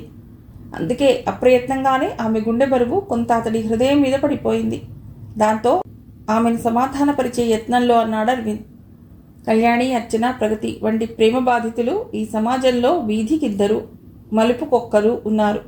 ఎవరి గురించి ఆలోచించడానికైనా, ఎవరికి అండగా నిలిచి సహాయం అందించడానికైనా అసలు వాళ్ళు నోళ్లు విప్పితే కదా తమకు జరిగిన అన్యాయాన్ని, తాము చేసిన తప్పుకు శిక్షగానో తమ కర్మగానో వాళ్ళు అనుకుని అది తమ స్వవిషయంగా భావించి వడిలో నిప్పులా దాచుకున్నంతకాలం ఈ సమస్యకు పరిష్కారం ఉండదు. ఎవరైనా ఎవరి దగ్గరికైనా వెళ్ళి నువ్వేదో సమస్యతో బాధపడుతున్నావు, అదేంటో చెప్పు, పరిష్కారం నేను చేస్తాను అని అడగరు. అడిగినా బాగుండదు కదా. అందుకే ఆ చైతన్యం అటు నుంచి రావాలి. ప్రేమ ఓ సమస్యగా మారినప్పుడు అప్పుడు అది తమ వ్యక్తిత్వం మాత్రమే కాదని, అది సమాజానికి ఓ సమస్యగా మారుతుందని వాళ్ళు గుర్తించి ధైర్యంతో ముందడుగు వేయాలి అని అరవింద్ అంటుండగానే పద్మావతి, అన్నపూర్ణమ్మ వీళ్ళిద్దరినీ వెతుక్కుంటూ అక్కడికి వచ్చారు. పక్కపక్కన కూర్చుని కబుర్లు చెప్పుకుంటున్న వాళ్ళని చూసి అవి ఏ సరస సల్లాపాలో, కాబోయే దంపతుల తొలిమోజు వ్యవహారమో అనిపించిందేమో. ఒకరి ముఖాలొకరు చూసుకుని ముసిముసి నవ్వులు నవ్వుకున్నారు. వాళ్ళ ఏకాంతానికి భంగం కలిగించడం ఇష్టం లేనట్లు చూసి చూడని పద్ధతిలో పక్కకు తప్పుకున్నారు. కానీ 2 విద్యాధికులైన యువతీ యువకులు, పరిణితి చెందిన 2 హృదయాలు, ఆలోచనలనే ఆక్సిజన్గా మార్చి నిరంతరం మెదడుకు సరఫరా చేయగల 2 మేధస్సులు ఒక చోట కూడితే వాళ్ళు ప్రేయసీ ప్రియులైన నూతన దంపతులైన వాళ్ళ మధ్య జరిగే సంభాషణ ముద్దుల గురించో, కౌగిళ్ల గురించో, అంగాంగ వర్ణన గురించో అయి ఉండదని, అవి తమ భవిష్యత్తు జీవిత ప్రణాళికల గురించి మొదలుపెట్టి అంతర్జాతీయ సమస్యల వరకు ఏదైనా కావచ్చని ఆ సగటు ఇల్లాళ్లకు పాపం తెలీదు. కళ్యాణి హత్య తర్వాత ప్రగతి మనస్సును ఏదో భయం పట్టి పీడించడం మొదలెట్టింది. ఇల్లు వాకిలి తల్లిదండ్రుల అండ అన్నీ ఉన్న కళ్యాణి నడి రోడ్డు మీద దారుణంగా హత్య చేయబడింది. తన ఇల్లు అనే చల్లటి నీడను, తల్లిదండ్రులు అనే కంటికి రెప్పలాంటి కాపలాను అన్నీ వదులుకొని కష్టాల ఎండలో ఏ రక్షణ లేక ఒంటరిగా నిల్చుండిపోయింది. ఇప్పుడు ఇహ తన గతేంటి? కిషోర్ మాట తీరు, మనిషి వాలకం చూస్తుంటే ఇతడు మరో గిరిధర్ కాడు కదా అన్న అనుమానం కలుగుతోంది ఈ మధ్య తనలో. ఆ ఆలోచనే తన మనస్సును గజగజ వణికిస్తోంది. ఇప్పుడు తనకేంటి దారి? ఎవరు తనకు ఆసరాగా నిలిచి భయపడకు, నీకు నేనున్నానని భరోసా ఇచ్చేవారు అని ఆలోచిస్తోంది ప్రగతి. ఆ సమయంలో కిషోర్ సుడిగాలిలా వచ్చాడు. వస్తూనే ప్రగతి పద పద అన్నాడు. ఎక్కడికి అంది ప్రగతి. షూటింగ్కి. ఏ వేషం? ఏ వేషమో చెప్తే కానీ రావా? ఒక్క సినిమాలో హీరోయిన్ వేషం వేయగానే నెత్తిన కొమ్ములు మొలిచాయా? నీకు నువ్వంటే ఏమనుకుంటున్నావు? ఏ ఐశ్వర్యరాయో లారా దత్తానో అనుకుంటున్నావా? నీ అందానికి ప్రొడ్యూసర్లంతా వచ్చి కాల్ షీట్ల కోసం క్యూలో నిల్చుంటారు అనుకుంటున్నావా? ఈ అందాన్నే ఒకప్పుడు నువ్వు తెగ మెచ్చుకున్నావు. అది నేను చేసిన పెద్ద పొరపాటని, అప్పుడు నా కళ్లకు ప్రేమ అనే మాయపొరలు దట్టంగా కమ్ముకోవటం వల్ల దాదాపు గుడ్డివాడినై నిన్నీ రంగంలోకి దింపటంలో పెద్ద తప్పు చేశానని, నువ్వు నటించిన ఒక్క సినిమా అట్టర్ ఫ్లాప్ అయిన రోజే నాకు జ్ఞానోదయం అయింది. పోనీలే, ఒక పక్క నన్ను విమర్శిస్తూనేనైనా నన్ను ప్రేమించానని ఒప్పుకున్నావు వ్యంగ్యంగా అంది ప్రగతి. ప్రేమ అనే మాయపొరలన్నాను, నా ప్రేమ గుడ్డిది అని కూడా అన్నాను. ప్రేమ అన్న ఒక్క మాట తప్ప అవన్నీ వినబడలేదా? ప్రతి మాటను నొక్కి పలుకుతూ విజయగర్వంతో అన్నాడు కిషోర్. మొదట ప్రేమ ప్రేమ అంటూ వెంటబడి అవసరం తీరాక పొరపాటు చేశాను, నీ మీద నా ప్రేమ గుడ్డిది అంటూ ఊసరవెల్లిలా రంగులు మార్చే నీలాంటి వాళ్లను ఏం చేసినా పాపం లేదు. ఏం చేస్తావు? ఏం చేయటానికైనా ఇంకా నీలో ఏం మిగిలిందని? ఏమీ లేనప్పుడు ఇంకా ఎందుకున్నావు ఇక్కడ? వెళ్ళిపో, నా చావేదో నేను చస్తాను. నువ్వు చస్తే పోలీసులు అడ్రస్ వెతుక్కుంటూ మా ఇంటికి వస్తారు. మాదసలే పరువు ప్రతిష్టలు గల కుటుంబం. అంటే మా కుటుంబానికి లేదా పరువు? అలాంటిది ఏదైనా ఉండి ఉంటే నువ్వు ఆ గడప దాటి బయటకు వచ్చిన నాడే అది గంగలో కలిసి ఉంటుందిగా. కిషోర్ అరవకు, కంఠశోష. నేను చేసిన పని నువ్వు చేశావు, అయినా నన్ను మాత్రమే ఎందుకు నిందిస్తావు? నేను ఇప్పటికీ మా ఇంటికి వెడుతూ వస్తూ ఉన్నాను, కానీ ఆ రోజు ఇల్లు వదిలి బయటకు వచ్చేశాక మళ్ళీ నువ్వు ఆ గుమ్మంలో కాలు పెట్టగలిగావా? నువ్వు కాలు పెట్టాలనుకున్నా మీ వాళ్ళు పెట్టనిచ్చేవాళ్ళా? అది ఆడదానికి మగవాడికి మధ్య ఉన్న తేడా. నువ్వు ఇలా ఎంతసేపు వాదించినా నాతో గెలవలేవు. నేను గెలవనివ్వను, కానీ త్వరగా తయారవు, టైం అవుతోంది. నేను రాను. నేను ఆ ఎక్స్ట్రా వేషాలు వేయలేను. వేయకుంటే రేపటి నుండి నీకు ఫుడ్ ఉండదు. ఇంతకుముందే ఒకసారి చెప్పినట్లు నేను మా ఇంట్లో హాయిగా భోజనం చేసి వస్తాను. లేకుంటే పోని, ఇక్కడే కుంగి కృషించి చస్తాను. ఇది అద్దె కొంప. ఈ ఇంటి వాళ్ళు నేనెలా ఇక్కడ చావనివ్వరు, రోడ్డు మీదకి ఈడుస్తారు. అప్పుడు ఏ మున్సిపాలిటీ చెత్తబండో వచ్చి... కిషోర్, పరిస్థితులతో రాజీ పట్టం చేతకాని వాళ్ళు నీలాగే ఇలా ఉట్టుటెరుపులరుస్తారు. కోపంతో కడుపు నిండుతుందా? కేకలతో కష్టాలు తొలగిపోతాయా? ప్రాక్టికల్గా ఆలోచించడం చేతకాని నీ మొండితనంతో నన్ను మరింత రెచ్చగొట్టావంటే నేనేం చేస్తానో ఏం మాట్లాడతానో నాకే తెలియదు. కోపం నీకేనా ఉంది? అసలు నువ్వు సూపర్ స్టార్ అయితే నాకేం దొరుకుతుందని నేను ఇలా ఇంట్లోంచి బయట తెచ్చి నీ భారాన్ని నేను మోయాలి? ఒక పక్క మా ఇంట్లో వాళ్ళు నన్ను చీవాట్లు పెడుతున్నా లక్ష్య పెట్టకుండా నీ చుట్టూ తిరుగుతున్నందుకు నాకు ప్రతిఫలం ఇదా అని తన మాటకారితనంతో, ఎటంటే అటు నాలుకను తిప్పగల నేర్పరితనంతో ప్రగతిని ఇబ్బందిలో పడేశాడు కిషోర్. అప్పటికే సహనం చచ్చిపోయింది ప్రగతి. ఒంట్లో శక్తి అంతా హరించుకుపోయి ఇక అతడితో వాదించే ఓపిక కూడా లేకుండా పోయింది. తన కోపం, ఆత్మాభిమానం అక్కడ చిల్లి గవ్వకు కొరగాని ఆ దయనీయ పరిస్థితిలో ఉక్రోషం తన్నుకురాగా తన మీద తనకే పెరిగిన కోపం, కసి ఆమెను ఒక్క ఉదుటిన అక్కడి నుంచి లేచేలా చేశాయి. ఉన్నదున్నట్లుగానే పద పోదాం అంది. దట్ ఈస్ గుడ్ అంటూ ఆమెను అనుసరించాడు కిషోర్. మెట్లు దిగుతున్నప్పుడు బైక్ మీద కిషోర్ వెనుక కూర్చుంటున్నప్పుడు ఇంటి ఓనర్ తన వంక అనుమానంగా చూడటం తలెత్తుకోలేని పరిస్థితి కనిపించింది ప్రగతికి. ఎంత చులకరైపోయింది తన బతుకు. ఒకప్పుడు ఫలానా వారి అమ్మాయి అని తను కనిపించగానే ఎవరైనా అనుకుంటుంటే ఎంత గర్వంగా ఉండేది. ఔన్నత్యానికి అధః పాతాళానికి మధ్య దూరం ఒక్క క్షణికావేశపూర్ణ నిర్ణయం మాత్రమే అని ఇప్పుడు కానీ తనకు అర్థం కావటం లేదు. తన స్థితికి తనే జాలిపడుతూ అనుకుంది ప్రగతి. ఏదో స్టూడియోకి తీసుకెళ్లి ఎవరికో తనను చూపించాడు కిషోర్. అప్పటికప్పుడు లైట్ మేకప్ ఏదో వేశారు, ఏం చేయాలో చెప్పారు, కెమెరా ముందు నిల్చోబెట్టారు. డైలాగ్ అయితే ఎలాగూ లేదు కనుక అట్టే కష్టపడవలసిన పని లేదు. తనను డైరెక్టర్కి పరిచయం చేస్తున్నప్పుడు ఈవిడ ఫలానా సినిమాలో హీరోయిన్ అని కిషోర్ గొప్పగా చెప్పడం గమనించింది ప్రగతి. అతనికి ఆ పరిచయం ఏమీ పెద్దగా ఆశ్చర్యాన్ని కలిగించలేదు. ఈ ఫీల్డ్లో మాకు ఇలాంటివి కొత్త ఏమీ కాదన్నట్లు ఎలాంటి రియాక్షను చూపించకుండా ఓహో అలాగా అని ఒక జాలి చూపు మాత్రం అతడు తన వైపు సారించడం సిగ్గును కలిగించింది ప్రగతికి. సంస్థ మేనేజర్ ఇచ్చిన డబ్బును జేబులో వేసుకుని పద పోదాం అన్నాడు కిషోర్. కీచిన బొమ్మలా వెనక్కు తిరిగింది ప్రగతి. 2 అడుగులు తనతో కలిసి నడిచి మళ్ళీ వెంటనే ఏదో పని ఉన్నవాడిలా వెనక్కి తిరిగి అక్కడి సిబ్బందితో ఏదో మాట్లాడటం గమనించింది ప్రగతి. ఆ మాటలు తను వినకూడదనే అతడు అలా చేశాడని, తనకు వేషాలు ఇప్పించమని సదరు వ్యక్తిని కిషోర్ ప్రాధేయపడుతున్నాడని అర్థమైంది ప్రగతికి. 5 నిమిషాల తర్వాత వచ్చి మళ్ళీ పద అన్నాడు కిషోర్. మారు మాట్లాడకుండా నడిచింది అతడి వెంట ప్రగతి. ఇంటివైపు కాకుండా మరోవైపు బైక్ని మళ్లించిన కిషోర్ను ఉద్దేశించి ఇటెక్కడికి అంది ప్రగతి. ఆదిత్య నేను ఒకసారి తీసురమ్మన్నాడు. మ్యాగజైన్ల కోసం నీ ఫోటోలేవో కావాలట. మోడలింగ్ కూడానా? వ్యంగ్యంగా అంది ప్రగతి. తప్పదు మరి, అయినా అదేమీ తప్పు కాదు. ఈ రోజుల్లో అందం, మంచి పర్సనాలిటీ ఉన్న అమ్మాయిల్లో చాలామంది చేస్తున్న పని అదే. నేను అందమైన దాన్ని కాదని, ఎందుకు పనికిరాని దాన్నని అన్నావు ఇందాక, ఎగతాళి చేస్తున్నట్లుగా అంది ప్రగతి. కొన్ని అందాలు కొన్నింటికి మాత్రమే పనికొస్తాయని, మిగతా వాటికి పనికిరావని ఉద్దేశంతో నీ అందం మొదటి కోవలోకి వస్తుంది కనుక అలా అన్నాలే. ఎక్కడ సందు దొరుకుతుందా, ఎప్పుడు సాధిద్దామా అని ఎదురు చూస్తూ సిద్ధంగా ఉంటావు. ఎప్పుడు అన్నీ పోయినా ఈ రోషం మాత్రం పోలేదు నీలో. ఎప్పుడు వీలు దొరుకుతుందా, ఎప్పుడు మాటలతో చిత్రవధ చేద్దామా అని నువ్వు చూడటం లేదు. రోషం నా రక్తంలో ఉంది. నీ చేతిలో కీలుబొమ్మనైనంత మాత్రాన అది తుడిచిపెట్టుకుపోవాలా అంది ప్రగతి కోపంగా. రోడ్డు మీద కూడా ఈ వాదనలేమీ లేకుండా, ప్రశ్న వేయకుండా చెప్పిన మాట చెప్పగానే వింటే అసలు ఈ గొడవ అంతా ఉండదు కదా. వాదన మొదలెట్టేది నువ్వు. అది పెరిగి పెద్దదైనాక ఏదన్నా అంటే అన్నాననే ఏడుస్తావు అంటూ స్కూటర్ పార్క్ చేసి ఆదిత్య స్టూడియో వైపు నడిచాడు కిషోర్. రాను రాను అతడికి తన మీద అధికారం పెరిగిపోవటం, అది ఒక్కోసారి హద్దులు కూడా మీరటం కిషోర్ నోటి నుండి వచ్చిన ఏడుస్తావు అనే మాట నిరూపించి చూపించింది ప్రగతికి. కిషోర్ ఆదిత్య కలుసుకోగానే ఆ రోజు ఎప్పటిలా విష్ చేసుకోలేదు. హాయ్ హలో అంటూ పలుకరించుకోలేదు. అదోలా నవ్వుకున్నారు, ఏదోలా కనసైకలు చేసుకున్నారు. స్టూడియో లోపలికి తీసుకెళ్లారు. రకరకాల డ్రెస్సుల్లో, వివిధ భంగిమల్లో ఎద చూపిస్తూ ఓసారి, తొడ చూపిస్తూ మరొకసారి, సంకెత్తి నిల్చుని ఫోజిస్తూ ఇంకొకసారి ఫోటోలు తీసుకున్నాడు ఆదిత్య. ప్రతిసారి దాదాపు తన చేతులతో తన శరీరం మీద ఆటలాడుకున్నాడు. ఆ టచ్లో, దగ్గరగా నిల్చున్న ఆ పద్ధతిలో, ఆవురావురమంటున్నట్లున్న ఆ చూపుల్లో వెతికి చూసినా కళాపిపాస పిసరంతా కూడా కనిపించలేదు ప్రగతికి.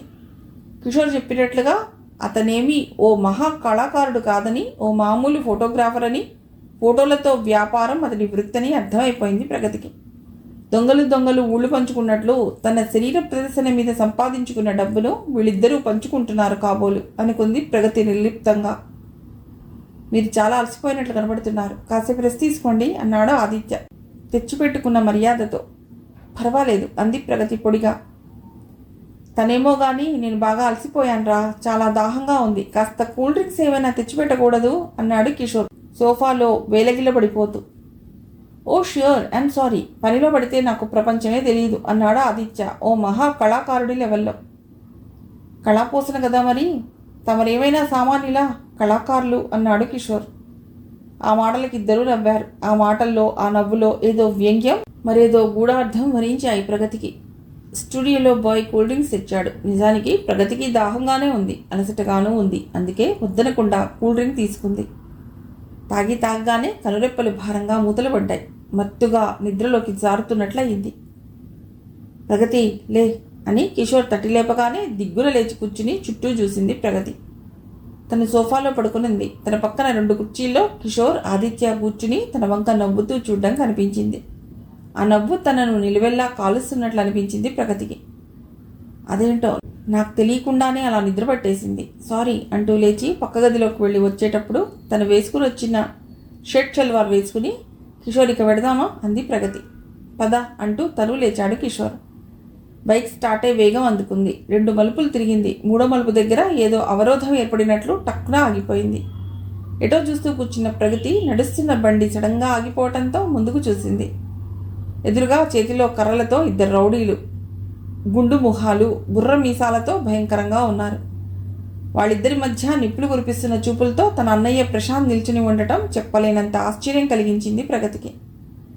అన్నాళ్ల తర్వాత అన్నయ్యను చూస్తున్నందుకు ఆనందోద్వేగాలు ఒక పక్క, అలాంటి రూపంలో చూస్తున్నందుకు భయాందోళనలు మరొక పక్క ఆమెను ఉక్కిరి బిక్కిరి చేశాయి. ఓ క్షణంలోనే అన్నయ్య అంటూ ముందుకు వెళ్ళబోయింది ప్రగతి ఎదుటి వ్యక్తిని అలా పిలవగానే సందేహ నివృత్తి అయిన కిషోర్ తనని తాను పోరుకు సిద్ధం చేసుకున్నాడు. అన్నయ్య అంటూ దగ్గరికి రాబోయిన చెల్లెల్ని చూసి చీత్కారం చేశాడు ప్రశాంత్. నువ్వు దగ్గరకు రా, అక్కడే ఉండు, నీ నీడను కూడా నేను భరించలేను అన్నాడు ప్రశాంత్.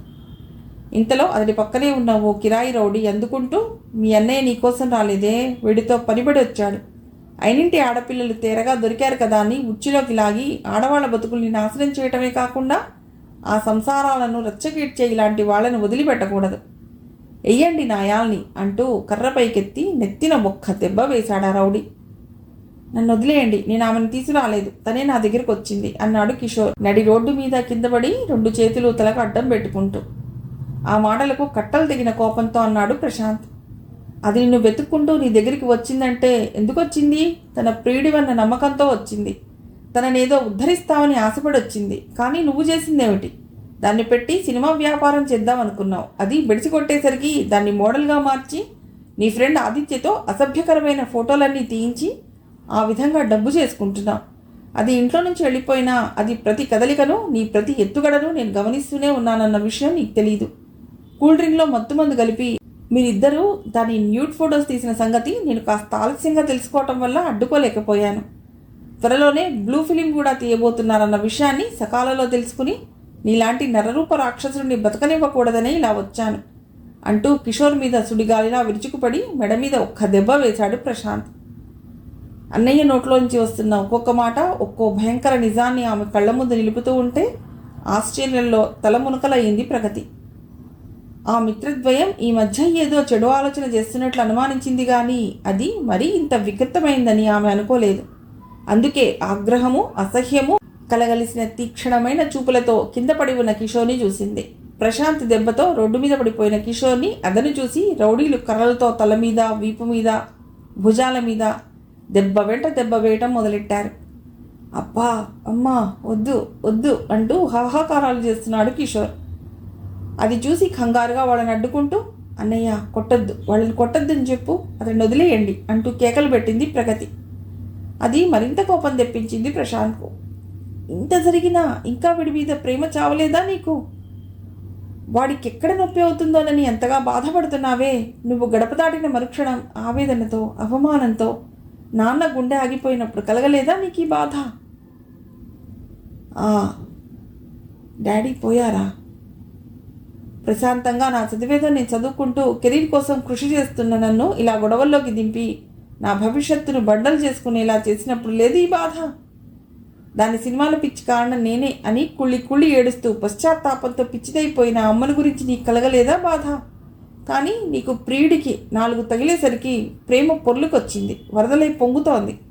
నువ్వు మా గుండెల మీద కనపడని గాయాలు ఎన్ని చేశావో ఏ ఒక్కరోజైనా ఆలోచించావా?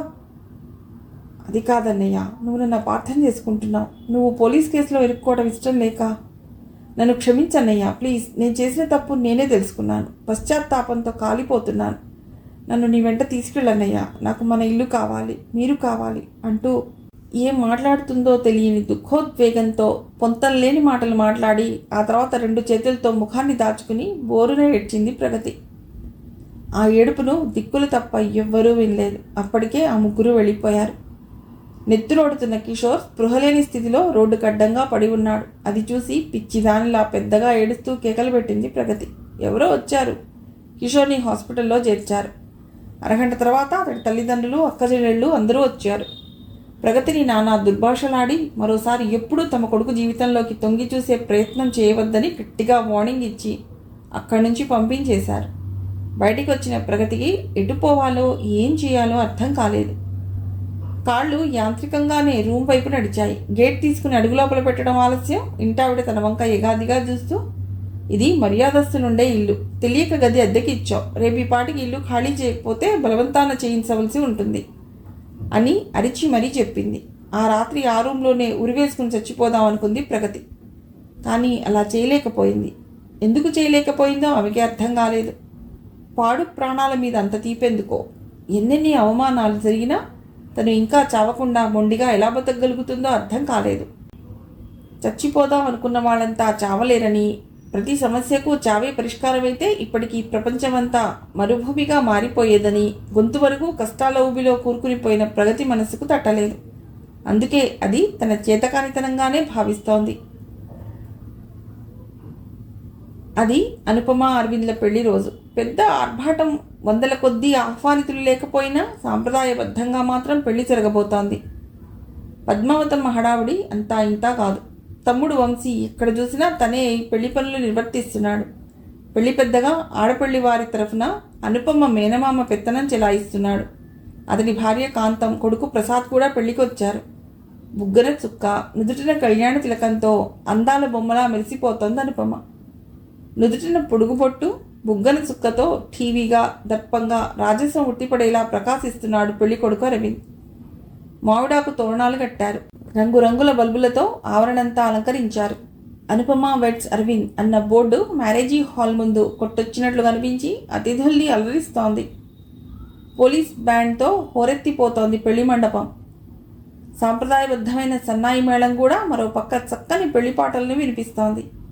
ఒక పక్క కాలేజీ ఉపాధ్యాయులు, కొద్దిమంది విద్యార్థులు కూడా కూర్చున్నారు. మరో పక్క పోలీస్ డిపార్ట్మెంట్ వరుస క్రమంలో కూర్చుంది. పై అధికారులు, కింది ఉద్యోగులు అందరూ ఉన్నారు అందులో. వీళ్ళు కాక బంధువులు, మిత్రులు, పరిచయస్తులు అందరూ ఆ పెళ్లి వేడుకను చూస్తున్నారు. వేద పండితులు మంత్రోచ్చారణ చేస్తుండగా, మంగళ వాయిద్యాలు మిన్నంటేలా మారుమోగుతుండగా అనుపమ వేళ్ళలో మూడు ముళ్ళు వేశాడు అరవింద్. చూడ చక్కని జంట, సీతారాముల కళ్యాణం చూస్తున్నట్లుగా ఉంది అంది ఓ ముత్తైదువ. మేడ్ ఫర్ ఈచ్ అదర్ అన్నాడు ఓ పోలీస్ ఆఫీసర్. ఇవేవి అనకుండానే అంతకన్నా ఎక్కువ ప్రశంసలతో ఒళ్ళంతా కళ్ళు చేసుకుని ఆ వివాహ వేడుకను ఆసక్తిగా చూస్తున్నాయి రెండు కళ్ళు. ఆమె వెనక ఎక్కడో నిల్చుని ఉంది. తను ఎవరికీ కనబడకుండా తనకు మాత్రం పెళ్లి మంటపం కనిపించేలా ఓ మూలకు నిల్చుని ఉంది ఆమె. ఆమె మరెవరో కాదు, అనుపమ ఓల్డ్ స్టూడెంట్ అర్చన. ఆ అమ్మాయి ఇలా రహస్యంగా నిల్చుని పెళ్లి చూడటానికి కారణం ఆహ్వానం లేకుండా అక్కడికి వచ్చినందుకు కాదు, జీవితంలో తనకు పెళ్లి యోగం లేకుండా చేసుకున్నందుకు మొహం చెల్లక అక్కడలా నిల్చుంది. దీపాల్లాంటి అనుపమ మేడం చూపుల ముందు తనెక్కడ సులభంలా మాడిపోతానో అనే భయంతో అంత దూరంగా నిల్చుంది. తలంబ్రాల కార్యక్రమం తర్వాత అనుపమను, అరవింద్ను పక్కపక్కన కూర్చోబెట్టాడు పురోహితుడు. అప్పుడు కళ్ళారా ఆ జంటను చూసింది అర్చన. మధుపర్కాలలో, మంగళసూత్రాల్లో, కాళ్ల పారాణితో ఎంత కళగా ఉంది అనుపమ మేడం. అనుపమ మేడం పెళ్ళనగానే ఆగలేక పరిగెత్తుకుంటూ వచ్చింది తను. కనుల పండువగా అనిపించింది. జీవితంలో తనకు దక్కని భాగ్యాన్ని కళ్ళారా చూసైనా తరించాలని వచ్చింది. ఇహ వెళ్ళిపోదామని వెనుదిరగగానే ఓ యువకుడు ఎదురుగా వచ్చి, ఎక్స్క్యూజ్ మీ, అర్చన గారంటే మీరే గదు? నేను పెళ్లి కూతురు అనుపమ తమ్ముణ్ణి, నా పేరు వంశీ. అక్క ఒక్కసారి మిమ్మల్ని మండపం దగ్గరికి రమ్మంది అని చెప్పి హడావుడిగా వెళ్ళిపోయాడు. పట్టుపడ్డ దొంగలా ఉంది అర్చన మనస్థితి. మేడం పిలిచారంటే ఏది ఏమైనా వెళ్ళక తప్పదు అనుకుంటూ మండపం దగ్గరికి వెళ్ళి చేతులు జోడించి నమస్కారం చేసింది. దగ్గరకు రమ్మన్నట్టు సైగ చేసింది అనుపమ. ఈ అమ్మాయి నా స్టూడెంట్ అర్చన అని ఎంతో ఆప్యాయంగా భర్తకు పరిచయం చేసి, అర్చన, నువ్వు నా పెళ్లికి వచ్చినందుకు చాలా సంతోషం, కూర్చో, మీ ఫ్రెండ్ ప్రగతి కూడా వచ్చిందా అని ప్రశ్నించింది అనుపమ. లేదు మేడం, తను ఎక్కడుందో నాకు తెలియదు అంది అర్చన. ప్రగతి గురించి చూచాయిగా విన్నవి తనకే నిశ్చయంగా తెలియవు గనక అంతకన్నా అధికంగా మాట్లాడలేదు అర్చన. పెళ్లి తంతు ముగిశాక అనుపమ మేడం ఔదార్యాన్ని పదే పదే తలుచుకుంటూ ఇంటి మొహం పట్టింది అర్చన. ఆ రోజు అలా పెళ్లికి వెళ్ళి వచ్చిన తర్వాత సరిగ్గా 5వ రోజు రాహుల్ దగ్గర నుండి ఫోన్ వచ్చింది అర్చనకు. ఆ గొంతు విని ఆశ్చర్యపోయింది అర్చన. ఇహ అతని మాటలు విని తన చెవులను తానే నమ్మలేకపోయింది. అర్చన, ఐఎమ్ వెరీ సారీ. ప్రేమ పేరుతో నిన్ను చాలా హింసించాను. నిన్ను పెళ్లి చేసుకోవటానికి నేను సిద్ధంగా ఉన్నాను. మన ప్రేమ విషయం నువ్వు మీ పెద్దలతో చెప్పు, నేను మా వాళ్లతో చెప్తాను. అందరం ఒక దగ్గర కలిసి పెళ్లి నిశ్చయం చేసుకుందాం అన్నాడు రాహుల్. రాహుల్, ఇది నిజమా? నువ్వేనా ఇలా మాట్లాడుతోంది? నీలో ఇంత మార్పుకు కారణం ఏదైతేనే మన పెళ్లి జరగటం ముఖ్యం, ఉంటాను అంటూ ఫోన్ పెట్టేశాడు రాహుల్. ఆ రోజు తన పెళ్లి మంటపంలో అర్చనను అలా దీనావస్థలో చూసిన మరుక్షణమే ఎలాగైనా ఆమె పెళ్లి జరిపించాలని అనుపమ నిర్ణయం తీసుకుందని, వెంటనే భర్త అరవింద్ని రంగంలోకి దింపి రాహుల్ని బెదిరించి భయపెట్టి అతడు రాజీ పడేలా చేసిందని అర్చనకు ఆ తర్వాత కానీ తెలియలేదు. శృతిమించిన అర్చన రాహుల్ల స్నేహం గురించి ఎప్పుడో తెలుసుకుంది అనుపమ. రాహుల్తో పెళ్లి తప్ప ఈ సమస్యకు మరో పరిష్కారం లేదు. అర్చన ప్రేమ సమస్య వాళ్ల పెళ్లితో ఒక దారుణ పడితే ఆ తర్వాత చిన్న చిన్న సమస్యలు అర్చనే భార్య హోదాతో పరిష్కరించుకోగలుగుతుంది అన్న అనుపమ ఆలోచన ఆ విధంగా కార్యరూపం దాల్చింది. ఆనాటి ప్రభాతం ప్రగతి జీవితంలో సుప్రభాతం కానున్నదని ముందుగా ఒక్క అనుపమకు తప్ప మరెవ్వరికీ తెలియదు. ఉదయాన్నే ఫోన్ మోగుతుంటే ఇంత పొద్దున్నే ఫోన్ ఎవరు చేస్తున్నారు అంటూ ఫోన్ ఎత్తింది. చేస్తున్న పని ఆపి వంటింట్లో నుంచి వచ్చిన శ్రీలక్ష్మి. నమస్కారం అండి, నా పేరు అనుపమ. మీరు శ్రీలక్ష్మి గారే కదా? అవును, అనుపమ అంటే మీ అమ్మాయి ప్రగతి కాలేజీలో లెక్చరర్ని. మీరు ఇప్పుడు ఫోను. శ్రీలక్ష్మి గారు, ఒక్క రిక్వెస్ట్, మీ అమ్మాయి చేసిన తప్పును క్షమించి తిరిగి మీరు ఆమెకు ఈ ఇంట్లో స్థానం ఇవ్వాలి. కన్నతల్లి మీరు, ప్రగతిని కడుపులో పెట్టుకుని దాచుకోక తప్పదు. వాస్తవానికి ప్రగతి చాలా మంచి పిల్ల, కాకుంటే కాస్త సినిమాల మోజుతో యాక్ట్రెస్ నవ్వాలన్న చపలత్వంతో దారి తప్పి తను నడుస్తోంది ముళ్ళబాటని, ముందు ముందు పెద్ద అగాధాలు లోయలు కూడా ఉంటాయని తెలియక గుడ్డి నమ్మకంతో మరి కాస్త ముందుకు వెళ్ళి ఇప్పుడు గొంతు వరకు ఊబిలో కూరుకుపోయింది. చెయ్యి ఆసరా ఇచ్చి మీరు ఈ సమయంలో పైకి లాగకుంటే జీవితంలో ఇంకెప్పుడు మీ కంటికి కనిపించినంత లోతుకు దిగజారిపోతుంది. మీకు మీ అమ్మాయి చేసిన పనికి కోపంగా ఉండి శిక్షించాలనుకుంటే మీరు శిక్షించవలసింది ఒక్క మీ అమ్మాయినే కాదు, ఈ వ్యవస్థ మొత్తాన్ని శిక్షించండి. తెలిసి తెలియని వయసులో ఉన్న యువతరాన్ని అశ్లీల చిత్రాలతో, అసహజ ప్రేమ సన్నివేశాలతో, ఆకర్షణీయమైన తళుకు బెళుకులతో తన వైపు తిప్పుకుని దారి తప్పించే సినిమా పరిశ్రమను శిక్షించండి. ఇలాంటివి చూస్తూ కూడా ఏ చర్యలు తీసుకోకుండా రేపటి పౌరుల పతనాన్ని వినోదంగా తిలకిస్తున్న నిశ్శబ్ద ప్రేక్షకులైన ఈ ప్రభుత్వాధికారుల్ని శిక్షించండి అంది అనుపమ ఆవేశపూరితమైన ఆవేదన కంఠంలో ధ్వనిస్తుండగా. అవతల నుంచి శ్రీలక్ష్మి ఏడుస్తున్న ధ్వని వినిపించింది. శిక్ష అంటూ విధించగలిగితే ఆ శిక్ష ఏదో ముందు నాకు నేనే విధించుకోవాలమ్మా. తల్లిగా నా బాధ్యతలను మరిచి పిల్ల పెడదారి పడుతున్న సమయంలో మందలించవలసింది పోయి నేనే మరింత ప్రోత్సహించాను. ఫలితంగా భర్తను పోగొట్టుకున్నాను, కూతుర్ని దూరం చేసుకున్నాను. చెంత ఉండి సర్వం కోల్పోయినట్లున్న కొడుకును నిత్యం చూస్తూ జీవచ్ఛవంలా బతుకుతున్నాను. అందుకే చెప్తున్నాను శ్రీలక్ష్మి గారు, శిథిలాలయం వంటి మీ ఇంటిని తిరిగి సాధ్యమైనంత వరకు పునరుద్ధరించుకోండి. ఏ వీధిలోనో దిక్కులేని చావు చావకముందే ప్రగతిని మీ ఇంటికి మీరు తెచ్చుకోండి. మీరింకా ఆలస్యం చేస్తే కిషోర్, ఆదిత్య కలిసి ఆమెను ఏ వేశ్యవాడకో అమ్మేస్తారు. అటు చావలేక ఇటు బతకలేక అన్నట్టు ఆమె జీవితం దుర్భరం అవుతుంది. అలా జరగకుండా మీ కూతురు మీ కళ్ళెదుటనైనా ఉండాలంటే మీరు కాస్త పెద్ద మనసు చేసుకోక తప్పదు అభ్యర్థిస్తున్నట్లుగా అంది అనుపమ.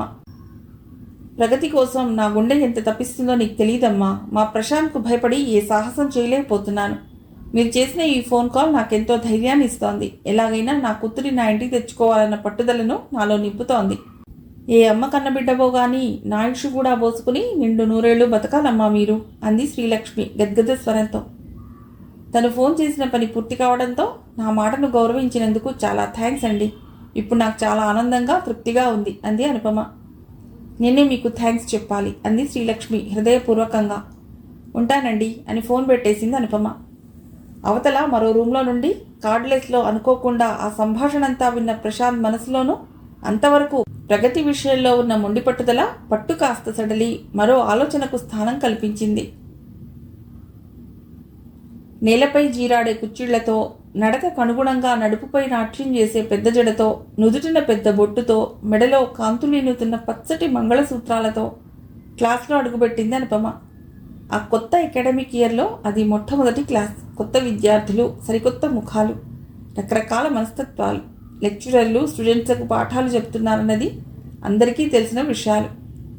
కానీ స్టూడెంట్స్ కూడా లెక్చరర్లకు పాఠాలు చెప్తారన్నది ఒక్క లెక్చరర్లకే తెలిసిన మాట. ఒక్కో బ్యాచ్ వచ్చి వెళ్ళిపోతుంటే ఒక్కో పుస్తకం చదివిన అనుభూతి కలుగుతుంది వాళ్లకు. ఎదిగి ఎదగని మనస్సులు, అల్లరి చిల్లరి చేష్టలతో జీవితం అంటే ఓ ఆట, లైఫ్ అంటే లవ్ మాత్రమే అని భావించే అపరిపక్వ ఆలోచనలు.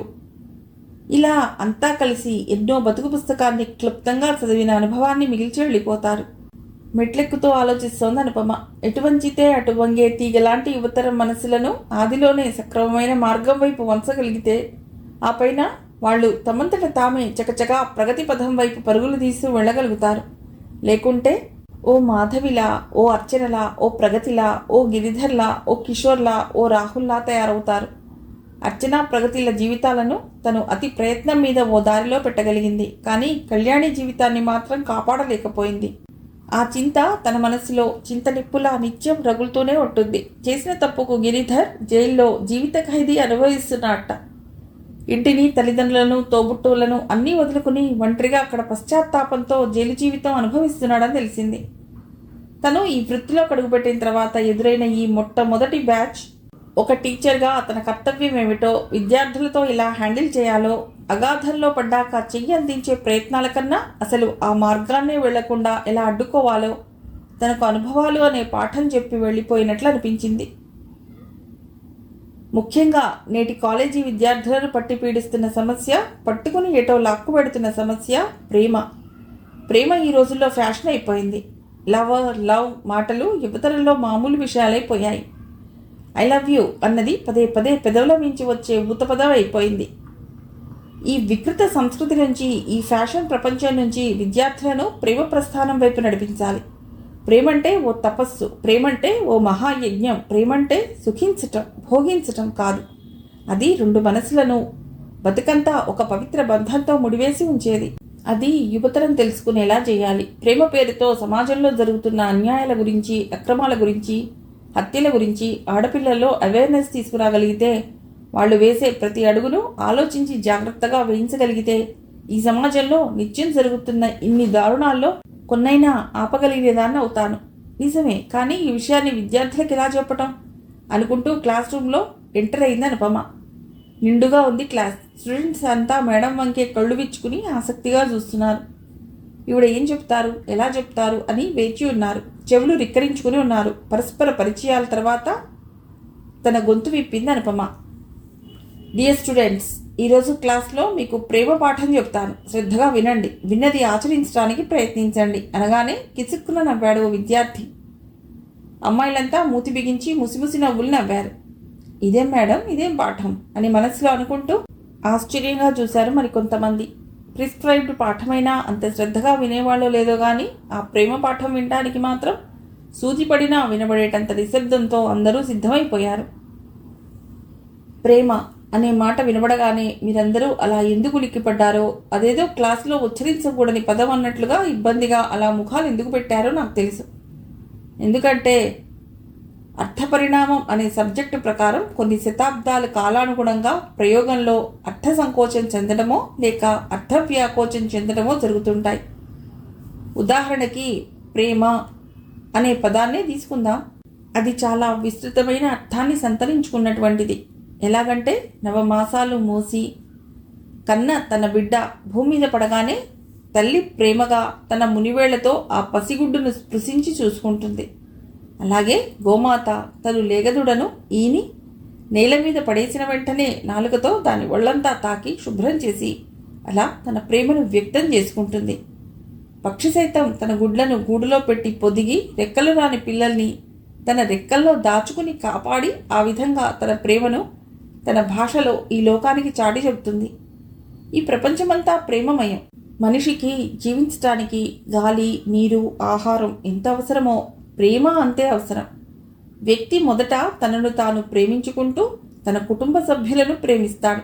తర్వాత పొరుగువారిని, తన రాష్ట్రాన్ని, తన జన్మభూమిని ప్రేమించి తదుపరి విశ్వమంతా తన ప్రేమను విస్తరింపజేస్తాడు. ఎక్కడో ఇటలీలో భూకంపం వచ్చి ఎంతోమంది నిరాశ్రయులయ్యారంటే మనకెందుకు అంత బాధ? ఎన్నో వేల మైళ్ళ దూరంలో ఉన్న సొమాలియాలో తినటానికి తిండి లేక జనం అస్థిపంజరాల్లా మారిపోతున్నారంటే ఇక్కడున్న మనకెందుకు అంత నొప్పి? అమెరికా, ఇరాక్ల బాంబు దాడుల్లో ఎందరో అమాయక పౌరులు క్షతగాత్రులయ్యారన్నా, ప్రాణాలు కోల్పోయారన్నా మన మనసులు ఎందుకు అయ్యో పాపం అని ఆక్రోశిస్తాయి? ఎందుకంటే అది విశ్వ ప్రేమ కనుక. అంత విశాలమైన అర్థం ఉన్న ప్రేమ అన్న పదం మనుషుల సంకుచిత మనస్తత్వాల్లా కుంచుకుపోయి రాను రాను ఆకారంలో మరీ చిన్నదైపోయి ప్రేమ అంటే కేవలం ఓ అబ్బాయి ఓ అమ్మాయిల మధ్య కొనసాగేదే అన్న స్థాయికి దిగజారిపోయింది. పోనీ వాళ్ళకైనా ప్రేమంటే ఏమిటో తెలిసినా అంటే అది లేదు. ఓ బాయ్ ఓ గర్ల్ కలిసి బైక్ మీద షికార్లు కొట్టడం, సినిమాలు చూడటం, చాట్ బండార్లలో కలిసి తినటం, ప్రేమలేఖలు రాసుకోవటం, ఫోన్లలో గంటల తరబడి కబుర్లు చెప్పుకోవటం, ఇదే ప్రేమంటే అనుకుంటున్నారు. యువతీ యువకుల మధ్య ప్రేమ తప్పని నేను అనను. ప్రేమ అనేది ఒక అందమైన అనుభూతి, ఓ మధుర భావన. దానికి పరిపక్వత చెందిన మనస్సు, ఓ నిర్దిష్టమైన వయస్సు, అవగాహనతో కూడుకున్న ఆరోగ్యకరమైన వాతావరణం ఇవన్నీ కావాలి. ఇందులో ఈ ఒక్కటి లేకుండా సినిమాలో చూపించేదే ప్రేమ అంటే అనుకుని వేలం వెర్రితనాన్ని ఓ గొప్ప త్యాగంగా భ్రమపడుతూ రక్తతర్పణాలు, హత్యలు, ఆత్మహత్యలు మొదలు పెడుతూ పోతూ ఉంటే నష్టపోయేది మనము, మన జీవితాలే. హింస, దాడి, చంపటం ఇవన్నీ మృగలక్షణాలు, రాక్షస కృత్యాలు. మనిషే జన్మించినవాడు ధారాళంగా సాగిపోతోంది అనుపమ ప్రేమ పాఠం. మంత్రముగ్ధులై వింటున్నారు విద్యార్థులు.